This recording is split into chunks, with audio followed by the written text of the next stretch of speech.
Chapter 651. On the dining table in the hall, delicious-smelling dishes were placed one after another, covering the entire table. At a glance, the saliva-inducing light smoke filled the entire hall. Even though the smoke was emitted from the windows, it would soon be replaced by new smoke. Anyone who saw this scene would definitely drool and have a great appetite. They didn't even look at the dishes on the table, they just stared at each other. Electric currents flashed through their eyes as they stared at each other. It was as if a storm was brewing. Those who didn't know what was going on would think that these two had some kind of grudge against each other. At some point, the two of them spoke at the same time. 12. 9. The two numbers came out of their mouths at the same time, and when the other person heard it, their expressions changed. Wu Yin smiled proudly, while Asuna's face was filled with unwillingness. Asuna snorted and said, "The number of dishes isn't the deciding factor. The most important thing is the taste of the dishes." "You can't say that." Wu Yin of course wouldn't let Asuna erase his victory so easily. Sometimes the number of dishes is also very important. If it can't satisfy the other person's stomach, then it's useless no matter how good it is. Cooking exists for the sake of filling one's stomach. You just cooked 3 more dishes than me, what's the big deal? At least this proves that I beat you. No way. The deciding factor is the taste of the dishes. Then I'll count it as my victory. You bastard, I'll definitely be the winner later. Wrong. If I can beat you once, then I can beat you twice. I won't let you continue being so arrogant. Oh? Is that so? You'll admit defeat later. After a round of verbal sparring, the two of them no longer only had electric currents colliding, even the background was covered in flames. A volcano rose between them and erupted, indicating the intensity of the battle between Wu Yen and Asuna. In that case, Asuna placed her 9 dishes in front of Wu Yen. His gaze was fixed on Wu Yen. Let me say this first. You must give a fair evaluation. If you have personal feelings, I will be angry. Wu Yen rolled his eyes. Do I look like such an unreasonable person? Caesar. Who knew? He threw out a sentence that was neither painful nor itchy. Asuna handed the cutlery to Wu Yen. Wu Yen took it and sat down, looking at the fragrant 9 dishes in front of him. At least from the looks of it, Asuna's cooking was very attractive. Using his knife and fork, Wu Yen picked up a piece of meat that was dripping with a tempting sauce. He glanced at it and put it into his mouth. Then he closed his eyes and began to chew seriously. On the other side, Asuna's expression showed a hint of nervousness, which surprised her. What was she nervous about? Could it be that she was worried about his opinion? No. That's impossible. I'm just nervous about the result. Yes, that's right. Wu Yen didn't know about Asuna's inner turmoil. He swallowed the food in his mouth and opened his eyes. He looked at the dish with a surprised expression. How is it? Asuna stuttered and held her breath. She didn't know if she was anxious or nervous. It's surprisingly delicious. Oh, really? Asuna's face lit up with a smile. She sighed in relief. This inexplicable feeling scared her. She cursed in her heart for a moment before she calmed down. Wu Yen tasted Asuna's dish again.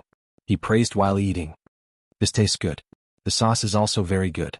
What is it made of? Me, Asuna giggled and said in a mischievous manner. I made it myself and it's the only place you can eat it. No one else has ever eaten it except for you, so what do you think?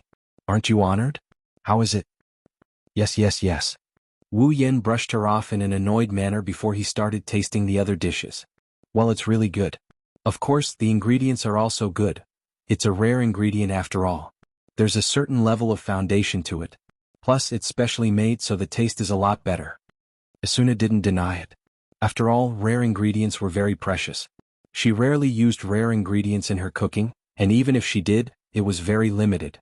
Not to mention, all of her dishes were made with rare ingredients, which was unimaginable in the past. Sitting across from Wu Yen, Asuna watched as Wu Yen tasted her dishes. Her expression softened. She rested her chin on one hand and smiled. Her heart melted as she watched Wu Yen eat. It didn't take long for Asuna's 9 dishes to be eaten by Wu Yen. The smile on Asuna's face grew wider and wider. She couldn't hide her joy. How is it? My dish?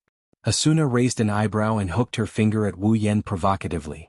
It's not personal, Wu Yen closed his eyes and pondered for a moment. 90 points. Ha! Asuna puffed up her cheeks. How come it's only 90 points? It's fine. Those with culinary skills tend to have high standards. The higher the cooking skill, the higher the standards. Wu Yen leaned to the side and he continued. 90 points is already not bad, Asuna turned her head and muttered. At least you have a reason. The conditions are the same. Aren't you a chef too? Wu Yen shook his head and chuckled. Ma, now it's my turn. Wu Yen stood up and cleaned up his empty plate before placing his dishes on the table. He said this while placing his plate down. I feel like I'm at a disadvantage. It's a bit cold, the taste will definitely drop. It's still steaming? Asuna smiled. If it's not completely cold, the taste won't fade much. I don't care, I'm confident I can beat you even if it's cold. You're just bragging? Wu Yan's words became more and more hollow as he placed his dishes on the table. In the end, Asuna didn't say anything because she didn't have time to talk. She focused all of her attention on the dishes in front of her. Placed in front of Asuna were 12 dishes that could be called works of art. They were placed on a very ordinary plate, but the dishes weren't as simple as the ones on the plate. Instead, they were arranged into exquisite patterns as if they were engraved on the plate. It was a stunning sight to behold. Wisps of steam rose from the exquisite combination of dishes. The rich aroma coupled with the visual impact of the dishes made Asuna's mouth water. If she were to try the taste as well, Wu Yan's lips curved up when he saw Asuna staring at the dishes. What's wrong? You admit defeat? Asuna was startled, and when she came back to her senses, she blushed and turned her head away. I won't admit defeat. It's just a little prettier. The important thing is, I know the taste. Wu Yan grinned. Then why don't you try it, Vice Leader? Fine, I'll try it. As if in a fit of pique, Asuna picked up a piece of delicious meat with her fork and put it in her mouth. Asuna's eyes widened as soon as she took a bite. Wu Yan snickered with confidence. What do you think? Are you convinced? No, I'm not. Asuna tried to hold back her tears. Don't forget. Wu Yan interrupted her and looked straight into Asuna's eyes. You don't have personal feelings, you? Asuna whimpered. She looked at Wu Yan with teary eyes. She swallowed another piece of meat and she whimpered unwillingly. 100 points. The winner was decided. Wonderful brush pavilion, no pop-up window, quick update, remember? Chapter 652. In the end, the winner of the cooking competition was Wu Yan, the cheater with the cooking expert ability. She turned her anger into appetite and she gobbled up all 12 dishes Wu Yan put on the table. She ate until she collapsed on the sofa and couldn't stand up anymore. She's like a child. Wu Yan found this funny and annoying at the same time. He didn't know what to say, but he could only sigh in his heart. You're a foodie, Asuna wanted to refute, but the words that came out of her mouth turned into a painful moan. She collapsed on the sofa again. Wu Yan smiled bitterly. If you can't eat that much, why force yourself? Wu Yan sighed. You won't die from overeating in SAO, but you can't hide the feeling of overeating. Aren't you afraid that you'll feel uncomfortable? I just can't accept it. Asuna raised her hand and snorted. I can't believe I lost to a man in a cooking competition. Oh? Surprisingly, you're a housewife. Wu Yan smiled. Looks like you're a married woman. Asuna glared at Wu Yan and sat up. Wu Yan helplessly shook his head when he saw how tired she looked. He poured a cup of black tea and pushed it in front of Asuna. Have some black tea, it should help with digestion. Asuna frowned. Her stomach was so full that she didn't want to stuff any more food into her stomach. However, she still raised the cup in front of her and took a sip. At this time, the sky outside the window gradually dimmed, and night began to fall. From afar, the blue sky slowly faded away and was replaced by dusk. Looking out the window, the shadows of the trees in the forest are elongating. The lake's surface is changing color. Little dots of light reflected off the surface of the lake, moving up and down with the ripples of the water. Some dots of light flickered from time to time. The lake looked like it's late in the evening. It made people's thoughts wander. Wu Yan and Asuna sat opposite each other on the sofa. Both of them didn't speak. They turned their heads to the window and watched the scenery outside slowly change. They were immersed in the scenery, enjoying this rare moment of tranquility. Neither of them broke the silence. The evening sun shone on their faces, illuminating their expressions. Gradually, the black tea is getting less and less, the dusk is fading away. Not long after, the curtain of night finally fell completely. The forest is quiet at night. The lake is still rippling, but the fluorescent light on the surface of the lake is enough to calm one's mind. Alcrad's night is also filled with stars. It's like the Milky Way. It's a beautiful scene. Unfortunately, there's no moon. Asuna's eyes flickered as she looked up at the night sky. She held the cup of black tea in her hand, but she didn't drink it. After a long time, Asuna finally spoke. Thank you for today. Wu Yen calmed down when he heard Asuna's voice. He smiled helplessly at Asuna. You've been thanking me all day, Vice Leader? Just call me Asuna? Asuna rolled her eyes at Wu Yen and said with a complicated tone. It's been a long time since I've been so fulfilled. Fulfilled? Wu Yen poured a cup of black tea and asked. Aren't you known as the ghost of strategy? You've been on the front lines, isn't that fulfilling? That's that kind of life. Asuna lowered her head, hiding her expression in the shadows. It's not fulfilling at all, is that so? Wu Yen glanced at Asuna and said. I think it's okay. Asuna was stunned. She raised her head in surprise. She couldn't believe Wu Yen would say something like that. No matter what kind of life it is, it's still life. Wu Yen sighed and looked into Asuna's eyes. Forcing yourself to live is meaningless. You can only enjoy life when you face it. Enjoy? Asuna repeated the word with a mocking tone. How can this kind of life be considered enjoyment? That's why I said you're forcing yourself to live. Wu Yen looked at Asuna with a meaningful gaze. At least this is the world we live in. Only people can adapt to the world will never adapt to people. I'm sure you understand that. Asuna opened her mouth. She mulled over it for a bit before looking at Wu Yen. Don't you hate this world? Hate? Wu Yen shook his head. I might be annoyed, but I'll never hate it. After all, even though this is an imaginary world, its beauty still exists. Wu Yen looked out of the window and said to Asuna. Asuna, can you really hate this kind of scenery? Asuna was silent. She held the cup in her hand tightly. Wu Yen smiled warmly and said, You haven't found your beauty yet. When you find your beauty, you'll realize that even though this world is cruel, you won't want to lose your life here. My beauty? Asuna couldn't help but ask. Can I find my beauty too? I think you'll have it sooner or later. Her voice sounded a little misty. Wu Yen shook his head and smiled. Actually, a girl's beauty is much easier to find than a boy's. For example, love. Love. Asuna raised her head, the sadness on her face disappeared. She stared at Wu Yen with her eyes wide open. She raised her voice and blushed. She turned her head away shyly. Don't do that. Asuna pushed her hand away uncomfortably. Don't do that. Wu Yen tilted his head and he looked at Asuna with a confused look. What do you mean don't do that? Don't do that. Don't you think it's too early to talk about love? Asuna sneaked a glance at Wu Yen. Strictly speaking, it's only been a day since we started talking. Huh? Wu Yen didn't understand what she was trying to say. However, when he saw Asuna's dodgy eyes, he recalled what Asuna and himself said. Wu Yan's face turned red and he started blushing. Ha ha. The sudden laughter startled Asuna. When she saw how Wu Yen is clutching his stomach while laughing, Asuna's anger flared up for some reason. What are you laughing at? Nothing. Nothing. Ha ha ha. Wu Yen laughed until tears came out of his eyes. He waved his hand at Asuna with difficulty. Although he tried to control his laughter, it still reached Asuna's ears. Asuna was furious. She gritted her teeth when she saw Wu Yen laughing. She felt like she was a clown trying to please Wu Yen. She couldn't take it anymore.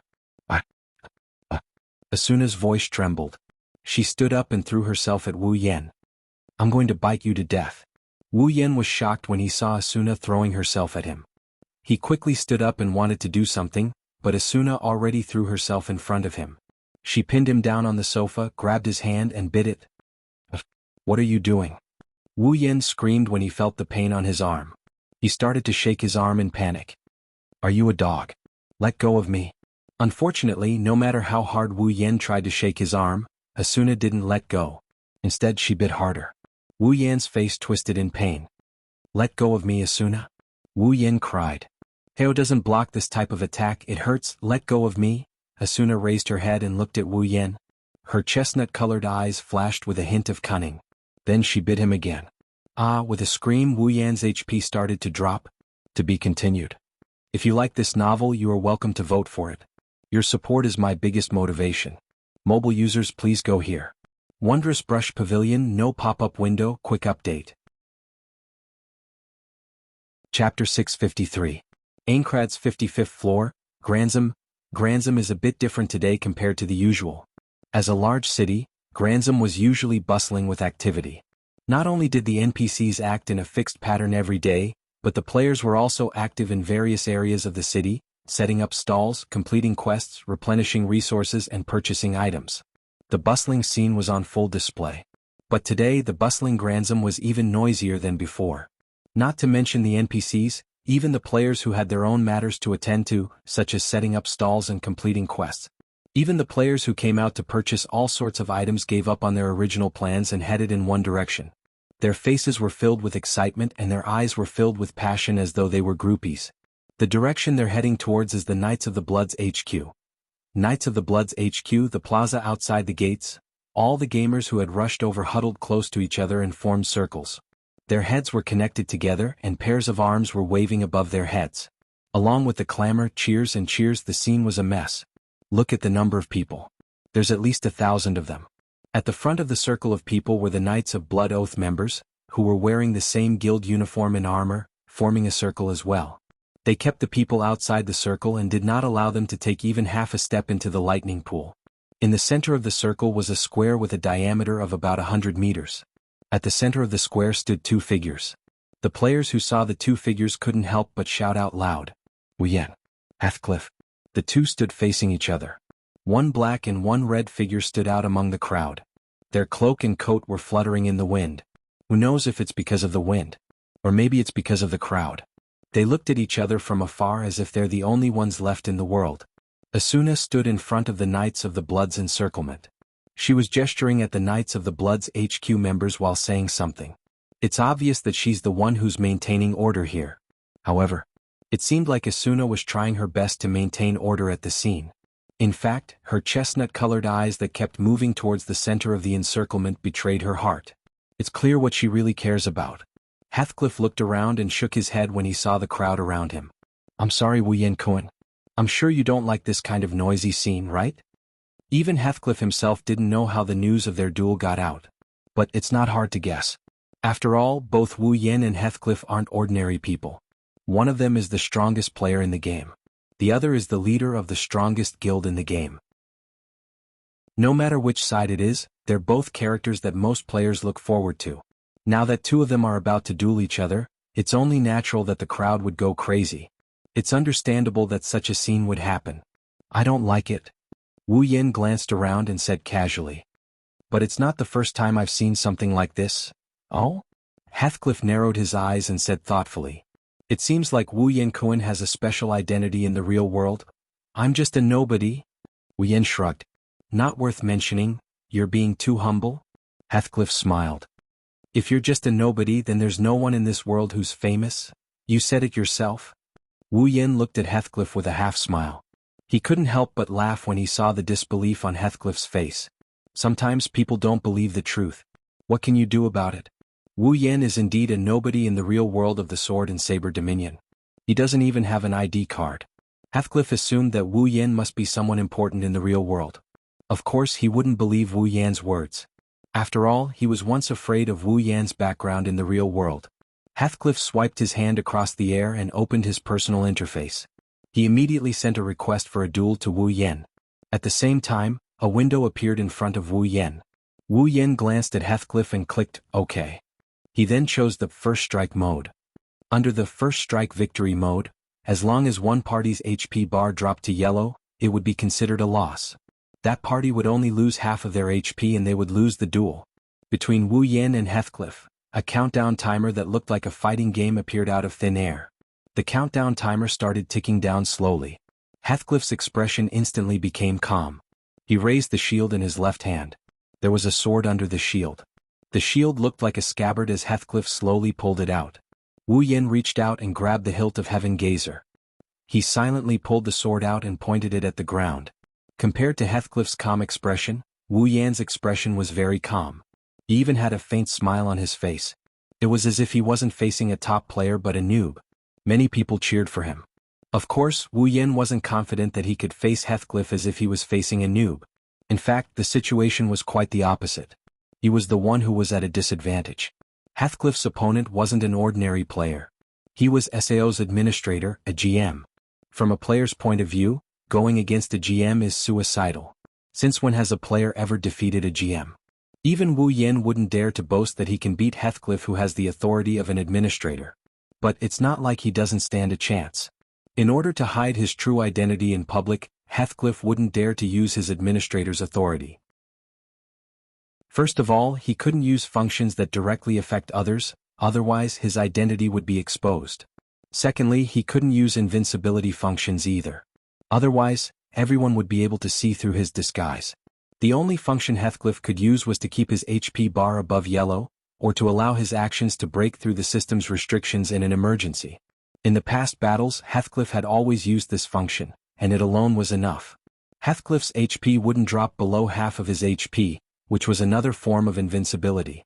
In this case, when used in the first strike victory mode, Heathcliff was basically invincible.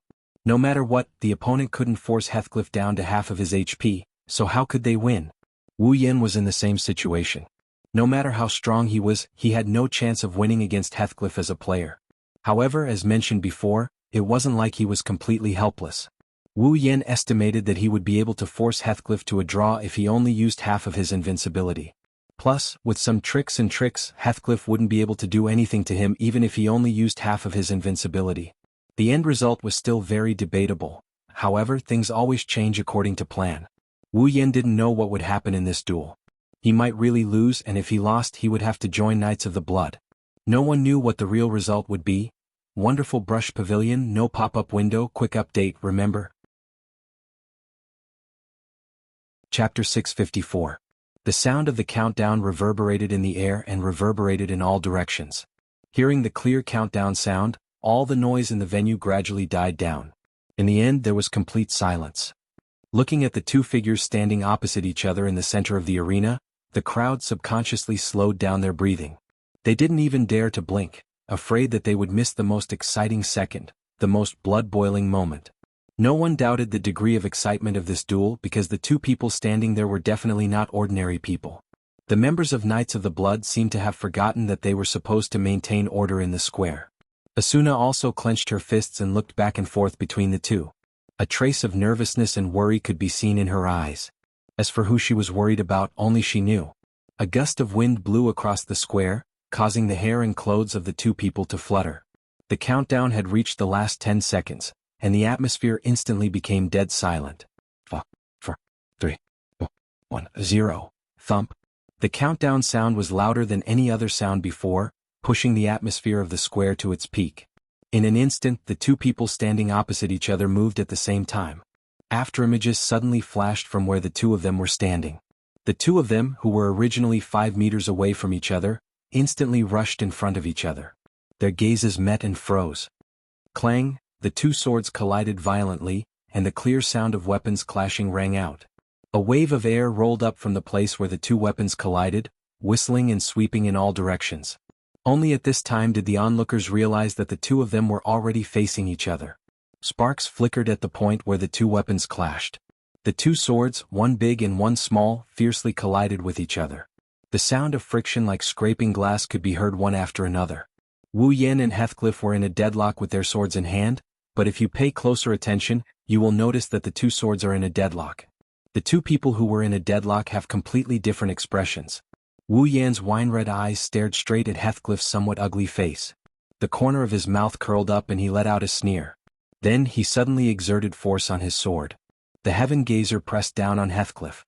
He felt an unparalleled force coming from his sword, and with a muffled sound, he was sent flying. The crowd around him exclaimed in surprise. Heathcliff gritted his teeth and steadied himself. He then looked at Wu Yen, who was standing opposite him with a sword in hand. His expression became slightly solemn. What a strong force, strength. Wu Yen smiled slightly. Heathcliff's pupils shrank. Wu Yan's figure quickly appeared in front of him. Only strength.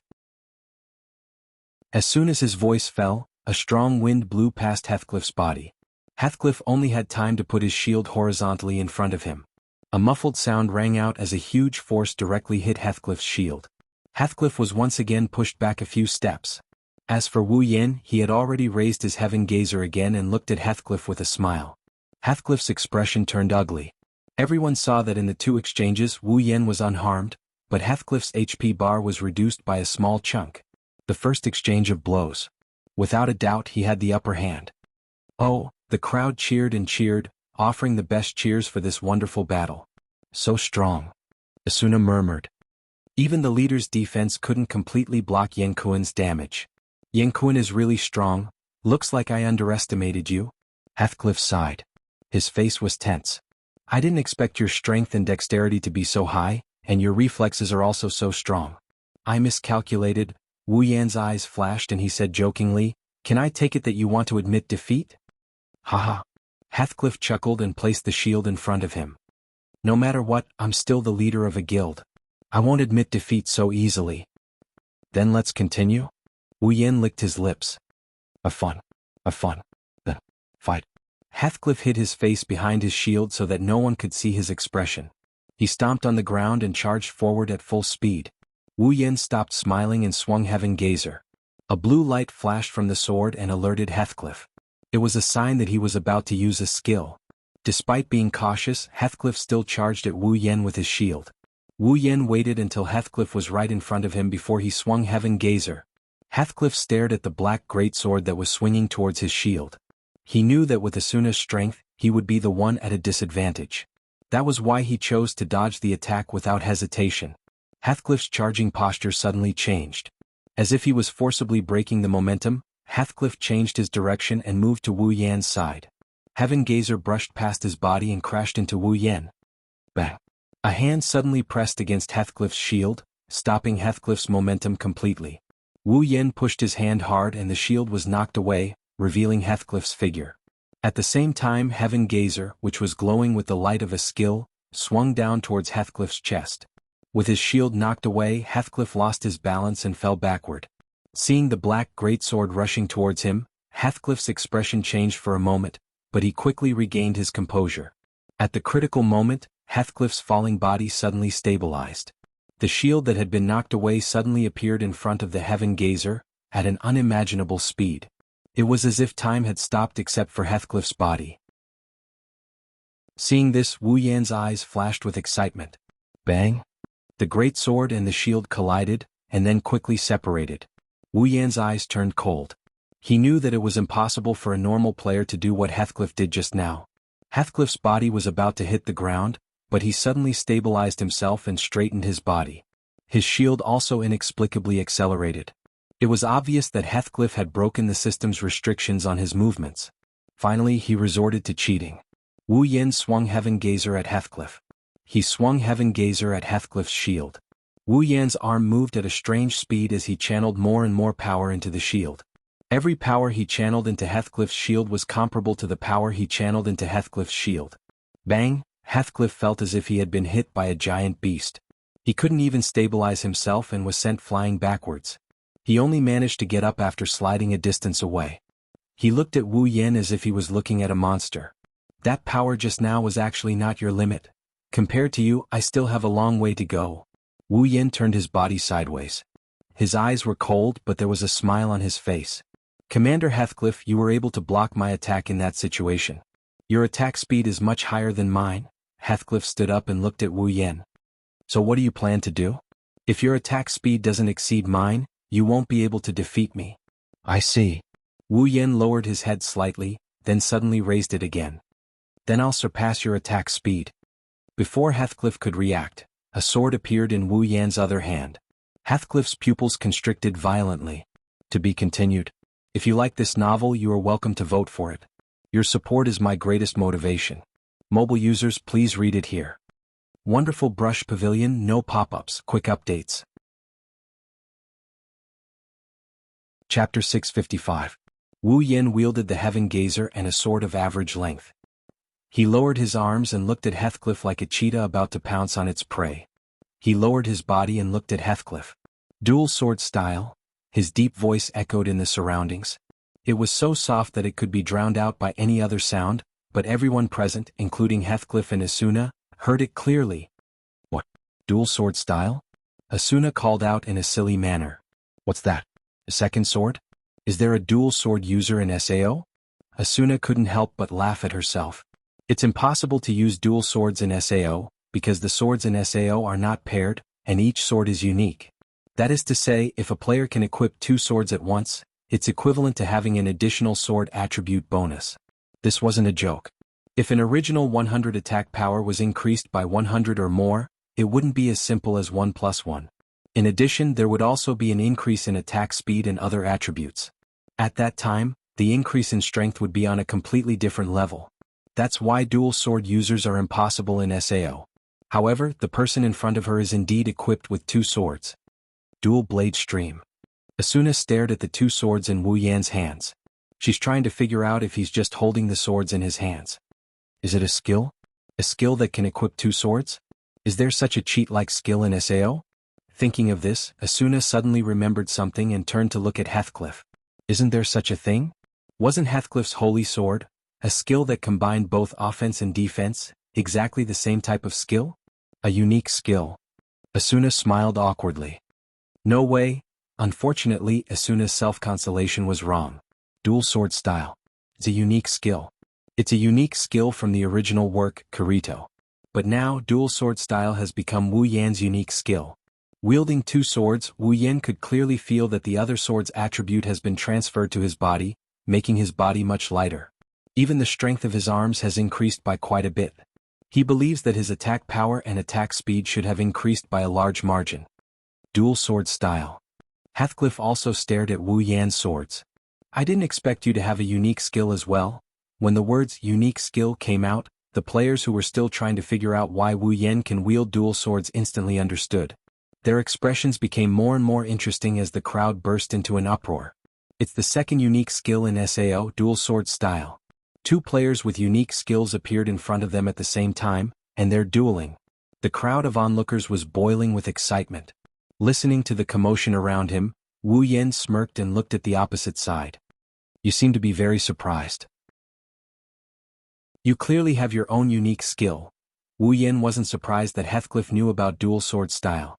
He designed this skill for the player with the fastest reaction speed in the game.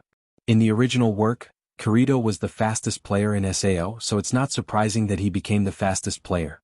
After all, no matter how fast Kirito's reaction speed is, he's just a normal human. How can he compare to Wu Yan, who isn't a human? But judging from Heathcliff's reaction, it seems like he doesn't know that 2 blades is in his hands. It is indeed surprising. Heathcliff's expression seemed to have changed for a moment. A player with a unique skill is incomparable to a normal player. You're not a normal player to begin with, how can I not be surprised when you have a unique skill as well? Heathcliff didn't expect Wu Yan to be the one to get his hands on this unique skill. But it's also within reason. If the person in front of him didn't have a unique skill, then who else in SAO was qualified to have a unique skill? Don't be surprised, Commander Heathcliff.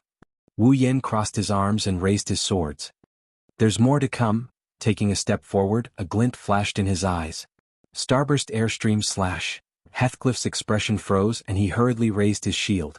Almost at the same time, a figure rushed in front of Heathcliff's shield, and in the next moment, countless sword shadows covered the sky and covered the earth as they violently attacked.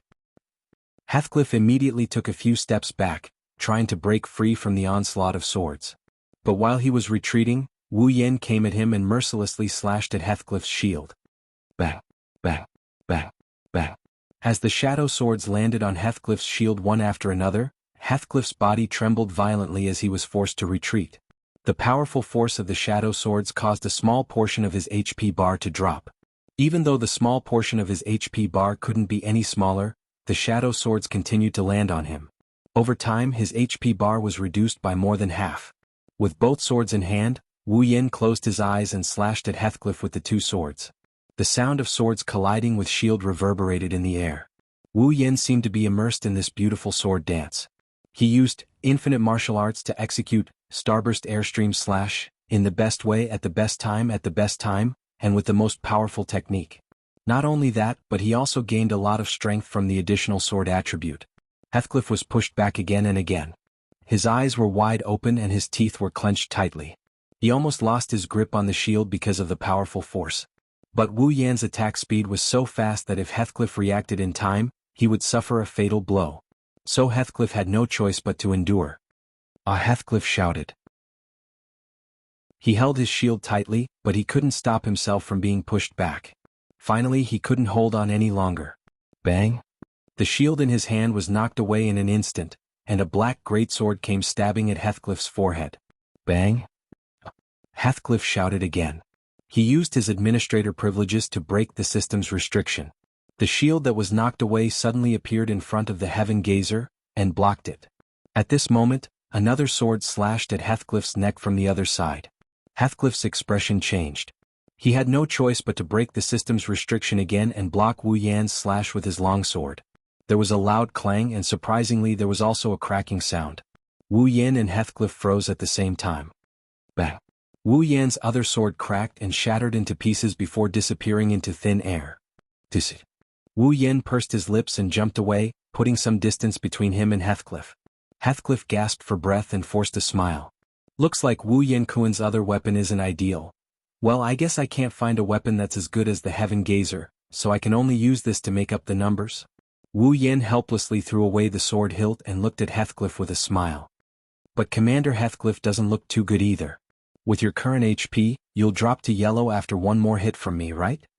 Heathcliff's expression darkened when he heard Wu Yan's words. He glanced at his own HP and then looked forward. His face was expressionless, but his heart was filled with helplessness. Heathcliff was caught between a rock and a hard place.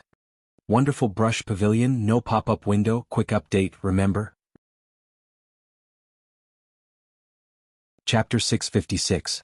Wu Yan's attack power was enough to break through Heathcliff's defense.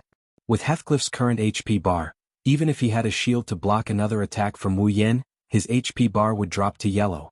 And the moment Heathcliff's HP bar dropped to yellow, he would lose. Of course, Heathcliff had the administrator's permission to keep his HP bar from dropping to yellow. So, even if he let Wu Yan attack him for a whole day, his HP bar wouldn't drop to yellow, let alone one attack from Wu Yan. But this wasn't enough to guarantee Heathcliff's victory.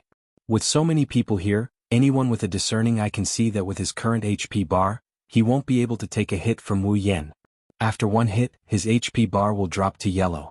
If he can take a hit from Wu Yan and his HP bar doesn't drop to yellow, then his identity will be exposed.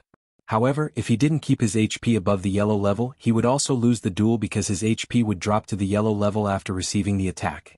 So, Heathcliff was really stuck in a difficult situation. To get out of this situation, Heathcliff had two options. The first option was to clear Wu Yan's HP bar to yellow before Wu Yan attacked him. That way Heathcliff would win. However, Heathcliff clearly saw that Wu Yan's HP bar was full. From the start of the duel, Wu Yan was the one attacking him. Heathcliff, who was inferior to Wu Yan in terms of strength and speed, didn't even manage to land a single hit on Wu Yan. How could Heathcliff reduce Wu Yan's HP bar to half in one hit? If Wu Yan took one hit from Heathcliff and switched to another, then Heathcliff would lose. As for the second option, if Wu Yan can't hit him, he'll be the one attacking Wu Yan. This way Heathcliff can win. The problem was, how could Heathcliff, who was slower than Wu Yan, dodge Wu Yan's attacks? Neither of the two methods was suitable for this situation. That is to say, it was equivalent to having no other way. Heathcliff could also use his administrator privileges to modify his attack power and speed. He could either reduce the opponent's HP by half in one hit, or increase his speed to exceed the opponent's. This way he could use both methods. However, this method could not be implemented. With a single strike, he had defeated an opponent who was at the same level as him or even higher. Half of the opponent's HP was gone, even with top-notch equipment? Was that even possible? As long as Heathcliff used this method, there was no doubt that his identity would be suspected. As for the modification speed to surpass Wu Yan's level, the problem is the same as above, a person with better equipment than him. What reason did he have to be faster than him, much faster? Yet another way to expose myself. Of course, as an administrator, Heathcliff had many ways to win this duel, but none of these methods were suitable for public use. Once he used them, his identity would be exposed. Unless he didn't care about his identity being exposed, he couldn't use these methods at all. In other words, he wanted to make sure that no one would suspect him. There was almost no way to win this duel. Heathcliff had never thought that he would be forced into such a corner by a mere player. Aggrieved, truly aggrieved. However, Heathcliff also didn't want his identity to be exposed so soon. Even if he was suspicious, when the suspicion accumulated to a certain extent, he would be exposed. He would be exposed as well. Moreover, the guy in front of him wasn't a fool.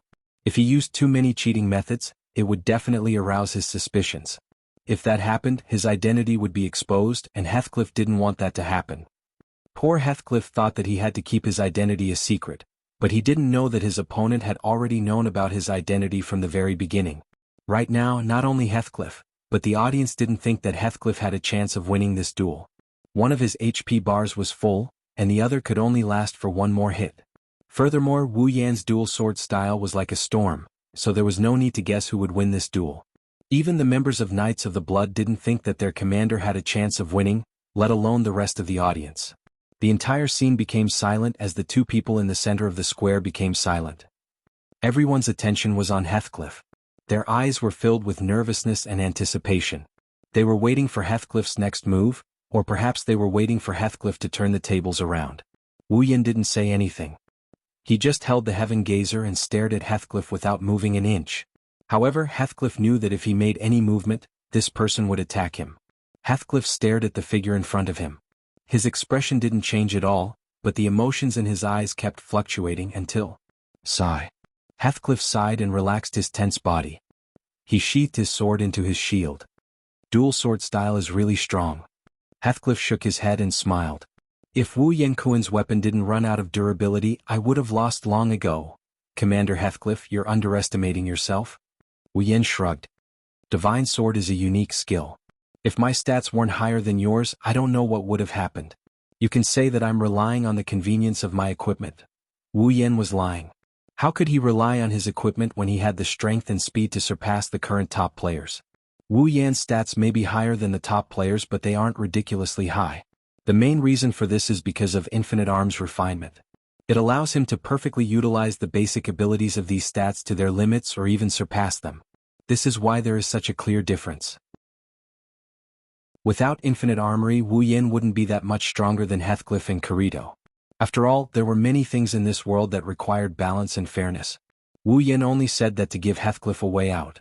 Heathcliff had already put away his weapon, so there was no doubt about it. Heathcliff looked at Wu Yan seriously and turned around. Wu Yan, the Fey Swordsman, you really live up to your title as the strongest player. I admit defeat in this duel. As soon as he said that, the symbol of victory on the duel sign in the air pointed at Wu Yan's direction, informing everyone that Wu Yan is the victor of this duel.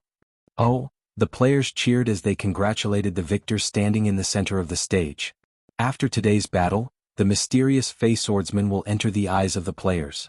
The Fey Swordsman's name, Wu Yan, will be etched into the hearts of the players. And along with that, the title of the strongest player. Even in his normal state, he was able to defeat Heathcliff, who had a unique skill, not to mention the short-lived dual sword style that also had a unique skill. I'm afraid the entire SAO is going to be excited about the second unique skill in the game world. Wu Yan chuckled, put the heaven gazer back on his back, and walked out of the duel with his back facing Heathcliff. Wherever he went, the players automatically made way for him and cheered for him to walk out of the duel. Heathcliff stared at Wu Yan's back. He didn't even acknowledge the arrival of the Knights of the Blood Oath.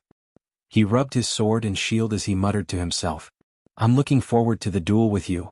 If you like this novel, you're welcome to vote for it. Your support is my biggest motivation. Mobile users, please go here to read. Wondrous Brush Pavilion, no pop-ups, quick updates. Chapter 657. Aincrad's 55th floor, Granzam. Inside a restaurant, Wu Yan and Asuna sat across from each other. The table in front of them was filled with all sorts of dishes. They didn't touch anything because they weren't in the mood to eat. To be more precise, one of them is spacing out while the other is looking around in annoyance. She kept sighing and sighing. Players filled up the restaurant one after another. There were even people queuing up at the entrance of the restaurant. Most people would think that the restaurant's business is booming because of the delicious food, but Wu Yan knew that they had an ulterior motive.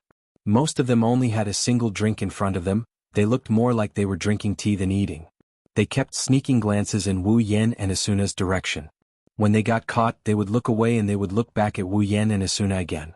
They looked like paparazzi, but they didn't look very professional. And the whispers of these people from time to time also revealed their purpose in doing so. Isn't that the Fey Swordsman Wu Yan and the Flash Asuna? Why are the two of them together? Are they on a date? No way, the Fey Swordsman just defeated the leader of the Knights of the Blood and Lady Asuna is the vice leader of the Knights of the Blood. Why would she go on a date with someone who defeated her leader? Are they here to get back at him? I think it's more like they're scouting for enemies, but why do I feel like they're on a date? No, impossible. Lady Asuna. Why would she go on a date with another man? That's the Fey Swordsman Wu Yan, the strongest player in the game. Do you think he's a nobody? I bet Lady Asuna was impressed by Lord Wu Yan's strength. No way. Lady Asuna isn't that kind of person. What's going on? Good intentions. But Asuna-sama is so cute. Lord Wu Yan is also not bad. I say, do you dare to speak any softer? The corner of Wu Yan's mouth twitched as he listened to the whispers around him. His heart was about to explode. Asuna, on the other hand, was still in a daze. It seems like she didn't hear what they were saying. This made Wu Yan speechless. Don't tell me you brought me here to be watched by others? Wu Yan grumbled. Or do you want me to watch you daydream? Wu Yan grumbled. Asuna stared blankly at Wu Yan and murmured. He really won? Wu Yan didn't know whether to laugh or cry. Are you that upset about my victory? It's not a shock. Asuna muttered. I just didn't expect that the regiment commander, who is usually regarded as invincible, would actually admit defeat. What can he do if he doesn't admit defeat? If the fight continued, I would still be the winner. It's not surprising that he admitted defeat. Of course, Wu Yan wouldn't tell Asuna the truth about the duel. This was the best outcome he could have hoped for. Otherwise, Heathcliff's identity might have been exposed. Even though the final battle might not be as early as in the original novel, the situation would still be out of Wu Yan's control. For Wu Yan, Heathcliff admitting defeat was the best outcome he could have hoped for. Asuna pursed her lips and looked at Wu Yan. Don't get too cocky. Even though you won in the end, it's not like you didn't break the leader's record of having his HP drop to yellow. Break his record of having his HP drop to yellow? If he doesn't want to, no one will be able to break his record in this lifetime. Wu Yan rolled his eyes and glanced around before sighing. Let's finish this quickly. I'm afraid I won't be able to take it if this continues. Asuna flinched. She finally realized how conspicuous her presence is. She didn't feel uncomfortable like Wu Yan did. She's used to this kind of situation, she's already used to it. Asuna took a sip of tea and said. So, what's the deal with that two-sword stream? What do you mean what's the deal? Do you have any self-awareness? Asuna put her hands on her waist. That's a unique skill. It's a unique skill. No one can learn it except for the player who owns it. Do you want to just brush it off like that? Then what do you want me to do? Wu Yan glared at Asuna. Since it's a unique skill, do you think I'm supposed to spread the information about how to learn it? Or do you think other people will be able to learn it if I spread the information? You should at least tell me the origin of this skill. Asuna muttered in a low voice. At least tell me the origin of this skill. Well? Wu Yan shrugged. It's a skill I just acquired a while ago. I don't even know when it got there. Asuna bit her lip and glared at Wu Yan. Why do you sound like you're talking about a cooking skill when you talk about such a powerful skill? Yes, two-sword stream is strong. Wu Yan smiled. But so far there's no one that I can face with my dual sword style. Heathcliff is an exception. What? You look so amazing. Asuna narrowed her eyes. That's only for now. As the number of floors increases, solo players will gradually become more and more difficult. There will definitely be a limit. Sooner or later, forming a party will be the only way for players to clear the dungeon. Team up, huh? Wu Yan's mind went blank for a split second. He quickly regained his composure, but Asuna noticed it. Her expression turned serious. Wu Yan didn't notice the change in Asuna's expression. Let's talk about the future later. Maybe by then there will be someone who can team up with me. Don't make it sound like there isn't one. Asuna said. It's not like no one wants to team up with you. At least for now, I'm still a solo player. Wu Yan said and finished the last bite of food on the table. Okay, I'll leave now. It doesn't feel good to be surrounded by so many people. Wu Yan was about to stand up when a box appeared in front of him. Asuna has invited you to join her friend list. Wu Yan flinched and he looked at Asuna with a surprised look. Asuna blushed and she hurriedly tried to explain herself. Don't get me wrong, I just want to confirm if you're still alive. Wu Yan laughed when he saw how flustered Asuna was. He clicked OK, and they joined each other's friend list. Sure, I don't know why you're in such a hurry. Wu Yan rolled his eyes at Asuna. He waved goodbye to Asuna and he walked towards the door. I hope you'll feel sad for me when I'm removed from your friend list. Wu Yan walked out of the cafeteria after saying that. What the hell? Asuna turned her head away in dissatisfaction. At the same time, an email arrived in front of Asuna, and her eyes narrowed. There were only a few words on the email, but Asuna couldn't help but take it seriously. We found the room where the boss is. Finally found it. Asuna stood up and touched the hilt of her sword. She glanced at the direction Wu Yan left with a smirk on her face. We, the clearers, will be taking the boss. Sorry Yan Kuan. Chapter 658. Walking out of a weapon shop, Wu Yan rubbed his forehead and sighed. Wu Yan has lost count of the number of weapon shops that have disappointed him. Now that SAO has developed to a certain stage, blacksmithing has also become a profession, and it's becoming more and more popular. The weapons crafted by the best blacksmiths were obviously much better than the weapons dropped from monsters. Some of the weapons could be upgraded by the blacksmiths, making them even more powerful. Therefore, if a player needed a weapon, they would not run to the wilderness or the labyrinth area to hunt for it. Instead, they would buy it directly from the weapon shops opened by other players. It's the same for Wu Yan. The weapons and equipment dropped by the monsters can't satisfy his needs. He needs to start looking for weapons and equipment from the life profession players. Of course, it's not that Wu Yan's equipment can't keep up with his needs. On the contrary, this set of equipment is a set of godly equipment that he has amassed over a long period of time, including Heaven Gazer. Although they have accompanied Wu Yan for quite some time, after many rounds of grinding and leveling, they have become the most suitable equipment for Wu Yan. Even their levels are higher than top players. With this set of equipment, as long as Wu Yan is willing to spend money to upgrade them, it won't be difficult for him to keep them with him until the end of SAO. In other words, Wu Yan doesn't have to worry about changing his equipment. This is Wu Yan's previous thought. It's true that his current equipment can keep up with his progress and meet his requirements. There's no need for him to change his equipment. Even if he waits, he can continue to upgrade them. However, what he's worried about right now isn't the equipment he's wearing, it's the problem of the other weapon. Wu Yan has spent a lot of money to upgrade the Heaven Gazer. It's definitely the strongest god weapon in the game right now. However, with the dual sword style, one Heaven Gazer can't satisfy Wu Yan at all. The last time he fought with Heathcliff, the Heaven Gazer's durability was depleted due to the lack of equipment. In the end, Heathcliff had to admit defeat. If Wu Yan had a second weapon comparable to the Heaven Gazer at that time, not only would his stats be greatly increased, he would also be much stronger than he was when he was using a cheap weapon. In the past, he never had to resort to using dual sword Ryu against an enemy, so he never thought about this problem. But now this problem has to be put on the agenda. Otherwise, if the weapon drops the chain at a crucial moment, that would be a huge joke. Since that day, Wu Yan has been planning to buy a suitable weapon. However, after so long, Wu Yan has visited almost every weapon shop on every floor, but he still hasn't found a suitable weapon. If it's not a problem with the blacksmith, it's a problem with the materials. Wu Yan hasn't been able to get a second weapon, and his dual sword style has been sealed. Fortunately, there's nothing that can threaten Wu Yan yet. Otherwise, Wu Yan would have to carry a bunch of cheap weapons around and replace them with a new one. He'll be a wasteful player. Suffering setbacks after setbacks, Wu Yan even had the idea of going straight to farming monsters to get a celestial weapon. If that's the case, it's not like there's no chance at all. But how long would he have to grind to get an ideal weapon? Wu Yan doesn't have that much patience. Wu Yan touched the hilt of Heaven Gazer on his back and pursed his lips. He opened his friend list and found Asuna's name. Wu Yan knows that Asuna has a friend who's a very good blacksmith. In the original work, Kirito got his second weapon from her. Before he found her, Kirito was just like Wu Yan. He's been struggling to find a second weapon. With Asuna's blacksmith friend's skill, it wouldn't be hard for her to make a god weapon with the right materials. However, Wu Yan didn't dare to click on Asuna's name to ask for her friend's location.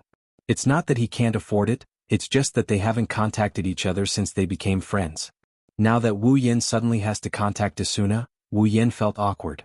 It's as if he's afraid of hearing Asuna's voice. What Wu Yan didn't know is that his situation is very similar to that of those men and women who have feelings for each other waiting for the other party's call. They are waiting for the other party to contact them, but they don't dare to personally dial the number. Wu Yan scratched his face and looked at Asuna's name. He sighed for the umpteenth time and closed the interface. Let's keep looking, I've been looking for her for a while now. After giving himself an excuse to comfort himself, Wu Yan walked towards the teleport gate to look for his next target. Most towns and cities have a teleport gate. With this gate, players don't need to use teleport crystals to teleport between floors. Wu Yan may have a lot of money, but he's not so extravagant as to not use free stuff. When players use teleport crystals to teleport to other locations, they will be teleported to the teleport gate as well. This is a very convenient location for players. When he arrived at the teleport gate's plaza, Wu Yan heard an unusually loud commotion. Wu Yan frowned and looked towards the source of the noise. He saw a player in his 20s or 30s standing there, grabbing onto the passers-by and begging for something. However, the passers-by ignored him and even cursed at him. Only a small number of players frowned with a troubled expression on their faces. Wu Yan was confused by the situation. At this time, a familiar figure entered his sight. Blinking his eyes, Wu Yan walked up to the guy and stood behind him. "What are you doing here?" "Kirito." Kirito, who was staring at the player begging for his life, turned around and saw Wu Yan there.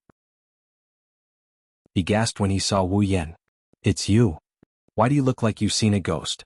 Wu Yan's mouth twitched. "Are you surprised to see me here?" Kirito finally came to his senses and scratched his head in embarrassment. "Well, a little.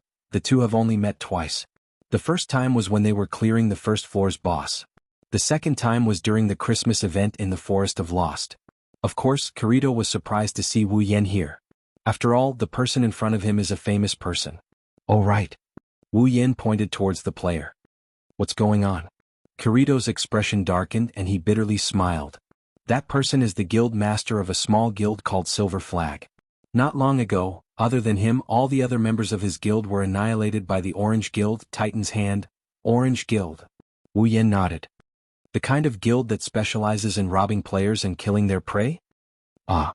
Kirito nodded and looked at the player. "He wants someone to avenge him, but he doesn't want to kill them. He wants them to go to jail." "What a nice guy." Wu Yan sighed. "So, do you want to go?" Kirito smiled and looked at Wu Yan. "Do you want to go too?" Wu Yan pondered for a moment. He rolled his eyes and a sly smile appeared on his face. "Hey Kirito." Wu Yan smiled at Kirito. "How about a bet?" "A bet? That's right. Let's see who can send the members of Titan's Hand to jail first." Wu Yan had a strange smile on his face. "Whoever wins will have to agree to one condition within their power. How about it?" Kirito paused for a moment and smiled.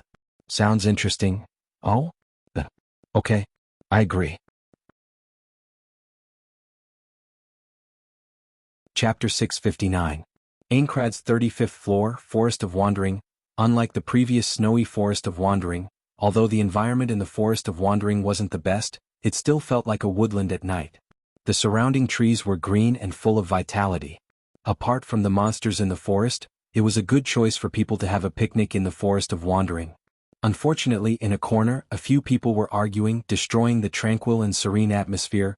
"What are you talking about?" A group of 5 was gathered together. There were 2 female players and 3 male players. The 3 male players were standing on one side looking a little lost. The 2 female players were standing opposite each other. It seemed that the 2 players were the ones who were in a dispute. The tall female player with curly red hair and a slightly seductive appearance is looking at the item in front of her. "Since you have that lizard to heal you, you don't need a recovery crystal, right?"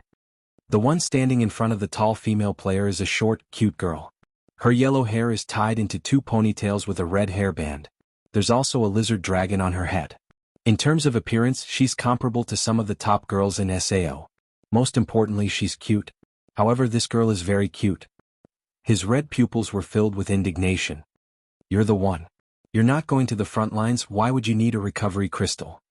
"Of course." The tall female player's voice was filled with provocation.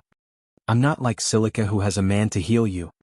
The petite girl named Silica raised her head and looked at the person in front of her. Her expression didn't change much. However, the anger in his eyes was clearly displayed.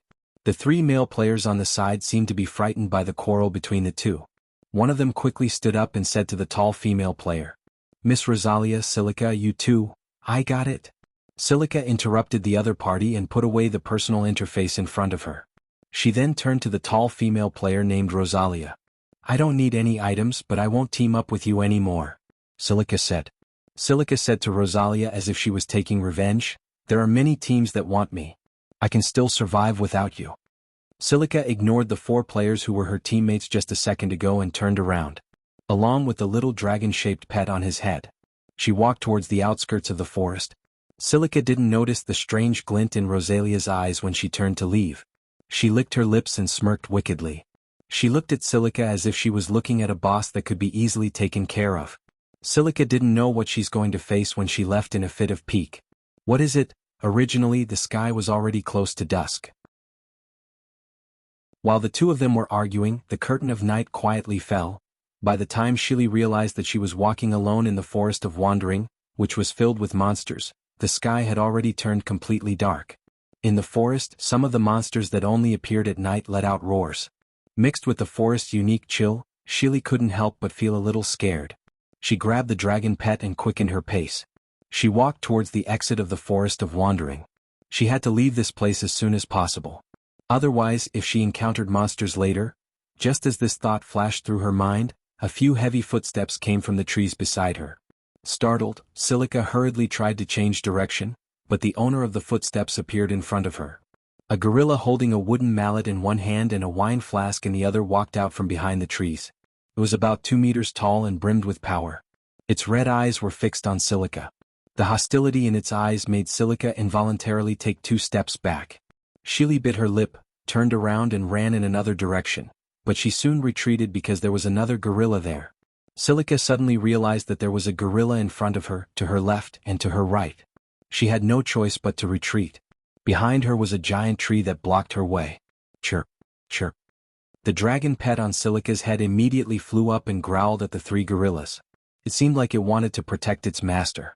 It was not like a pet in the game at all. Instead, it was quite intelligent. The dragon's growl woke Silica up. Shili took a deep breath and pulled out the short sword at her waist. She bent her body and looked at the 3 gorillas as they approached. Her red eyes constantly scanned the 3 gorillas, trying to find a way to get away from them. One of the gorillas seemed to have lost its patience. It opened its mouth and let out a roar.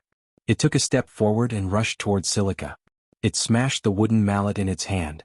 It did not show any mercy even though its opponent was a cute little girl. Silica's expression changed. She jumped forward and dodged the attack from the gorilla's side. Almost at the same time, the mallet smashed into the ground, creating a cloud of dust and even a slight vibration. Silica did not doubt that if she was hit by this attack, she would lose at least 1/3 of her HP. In other words, she could only survive 3 hits at most. Bang! While observing the situation, Silica was caught off guard. She was hit directly by a gorilla. Her petite body was lifted into the air, but she was immediately sent flying by a mallet. Bang! Shili fell to the ground, and her HP bar immediately dropped below the yellow level. This time Silica really panicked. She turned around and stood up, but what greeted her was a mallet in front of her. Boom! The mallet fell on the ground and Shili managed to dodge it in time. The other 2 gorillas immediately rushed forward and swung their mallets at her. Shili could only crouch down to avoid one of the mallets, then she jumped up and retreated quickly, falling behind them. Silica looked up at the 3 gorillas in front of her. She was already panting. Her hand gripped the short sword so tightly that it hurt, but she did not feel anything. Her heart was filled with anxiety. If she did not leave now, chirp?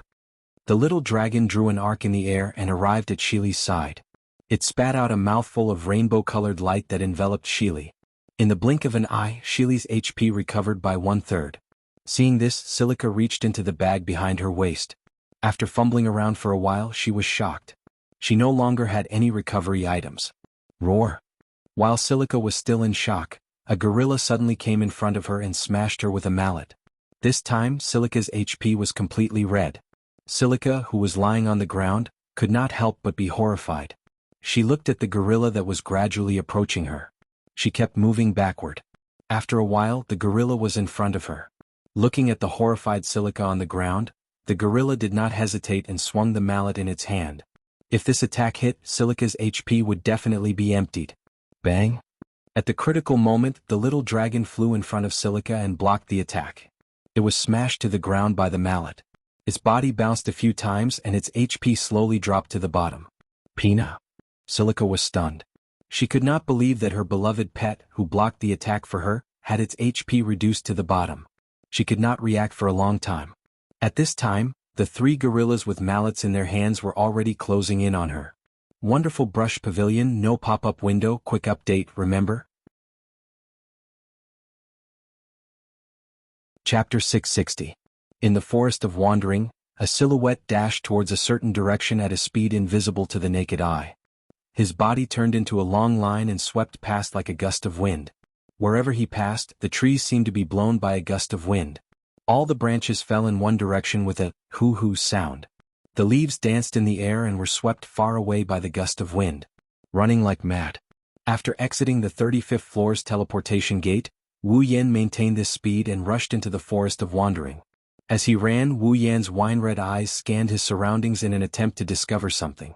After an unknown amount of time, something finally caught Wu Yan's attention.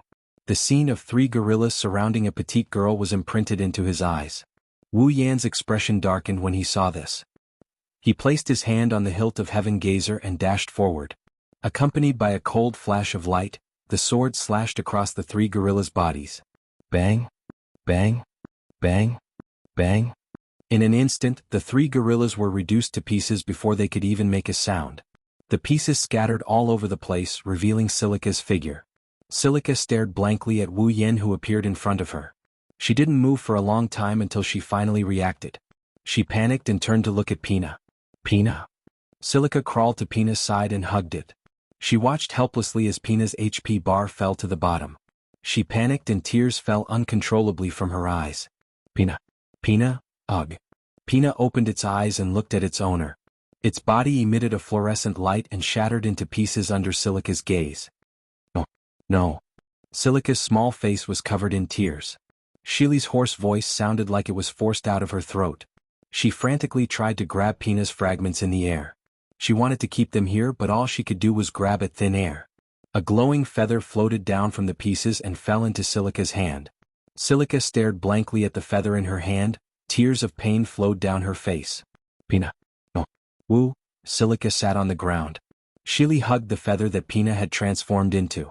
Tears flowed out of her eyes and dripped onto the feather that was glowing. Her cries became the only sound that could be heard in this world.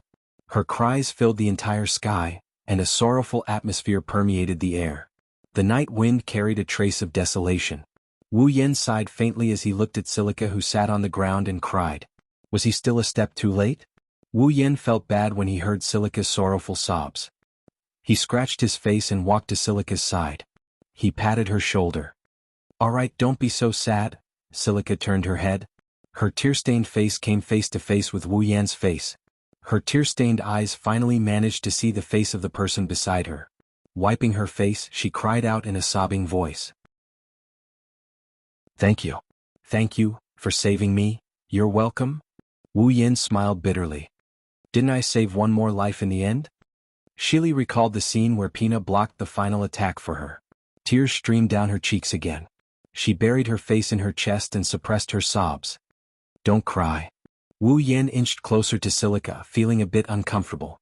He patted her head. Oh, it's not like your tame beast can't be resurrected. Resurrected. Silica's sobbing shoulders froze. She quickly raised her head and looked at Wu Yan with teary eyes full of hope. Is that true? Pina can be resurrected? Oh, really? Wu Yan blushed when a cute girl looked at him like that.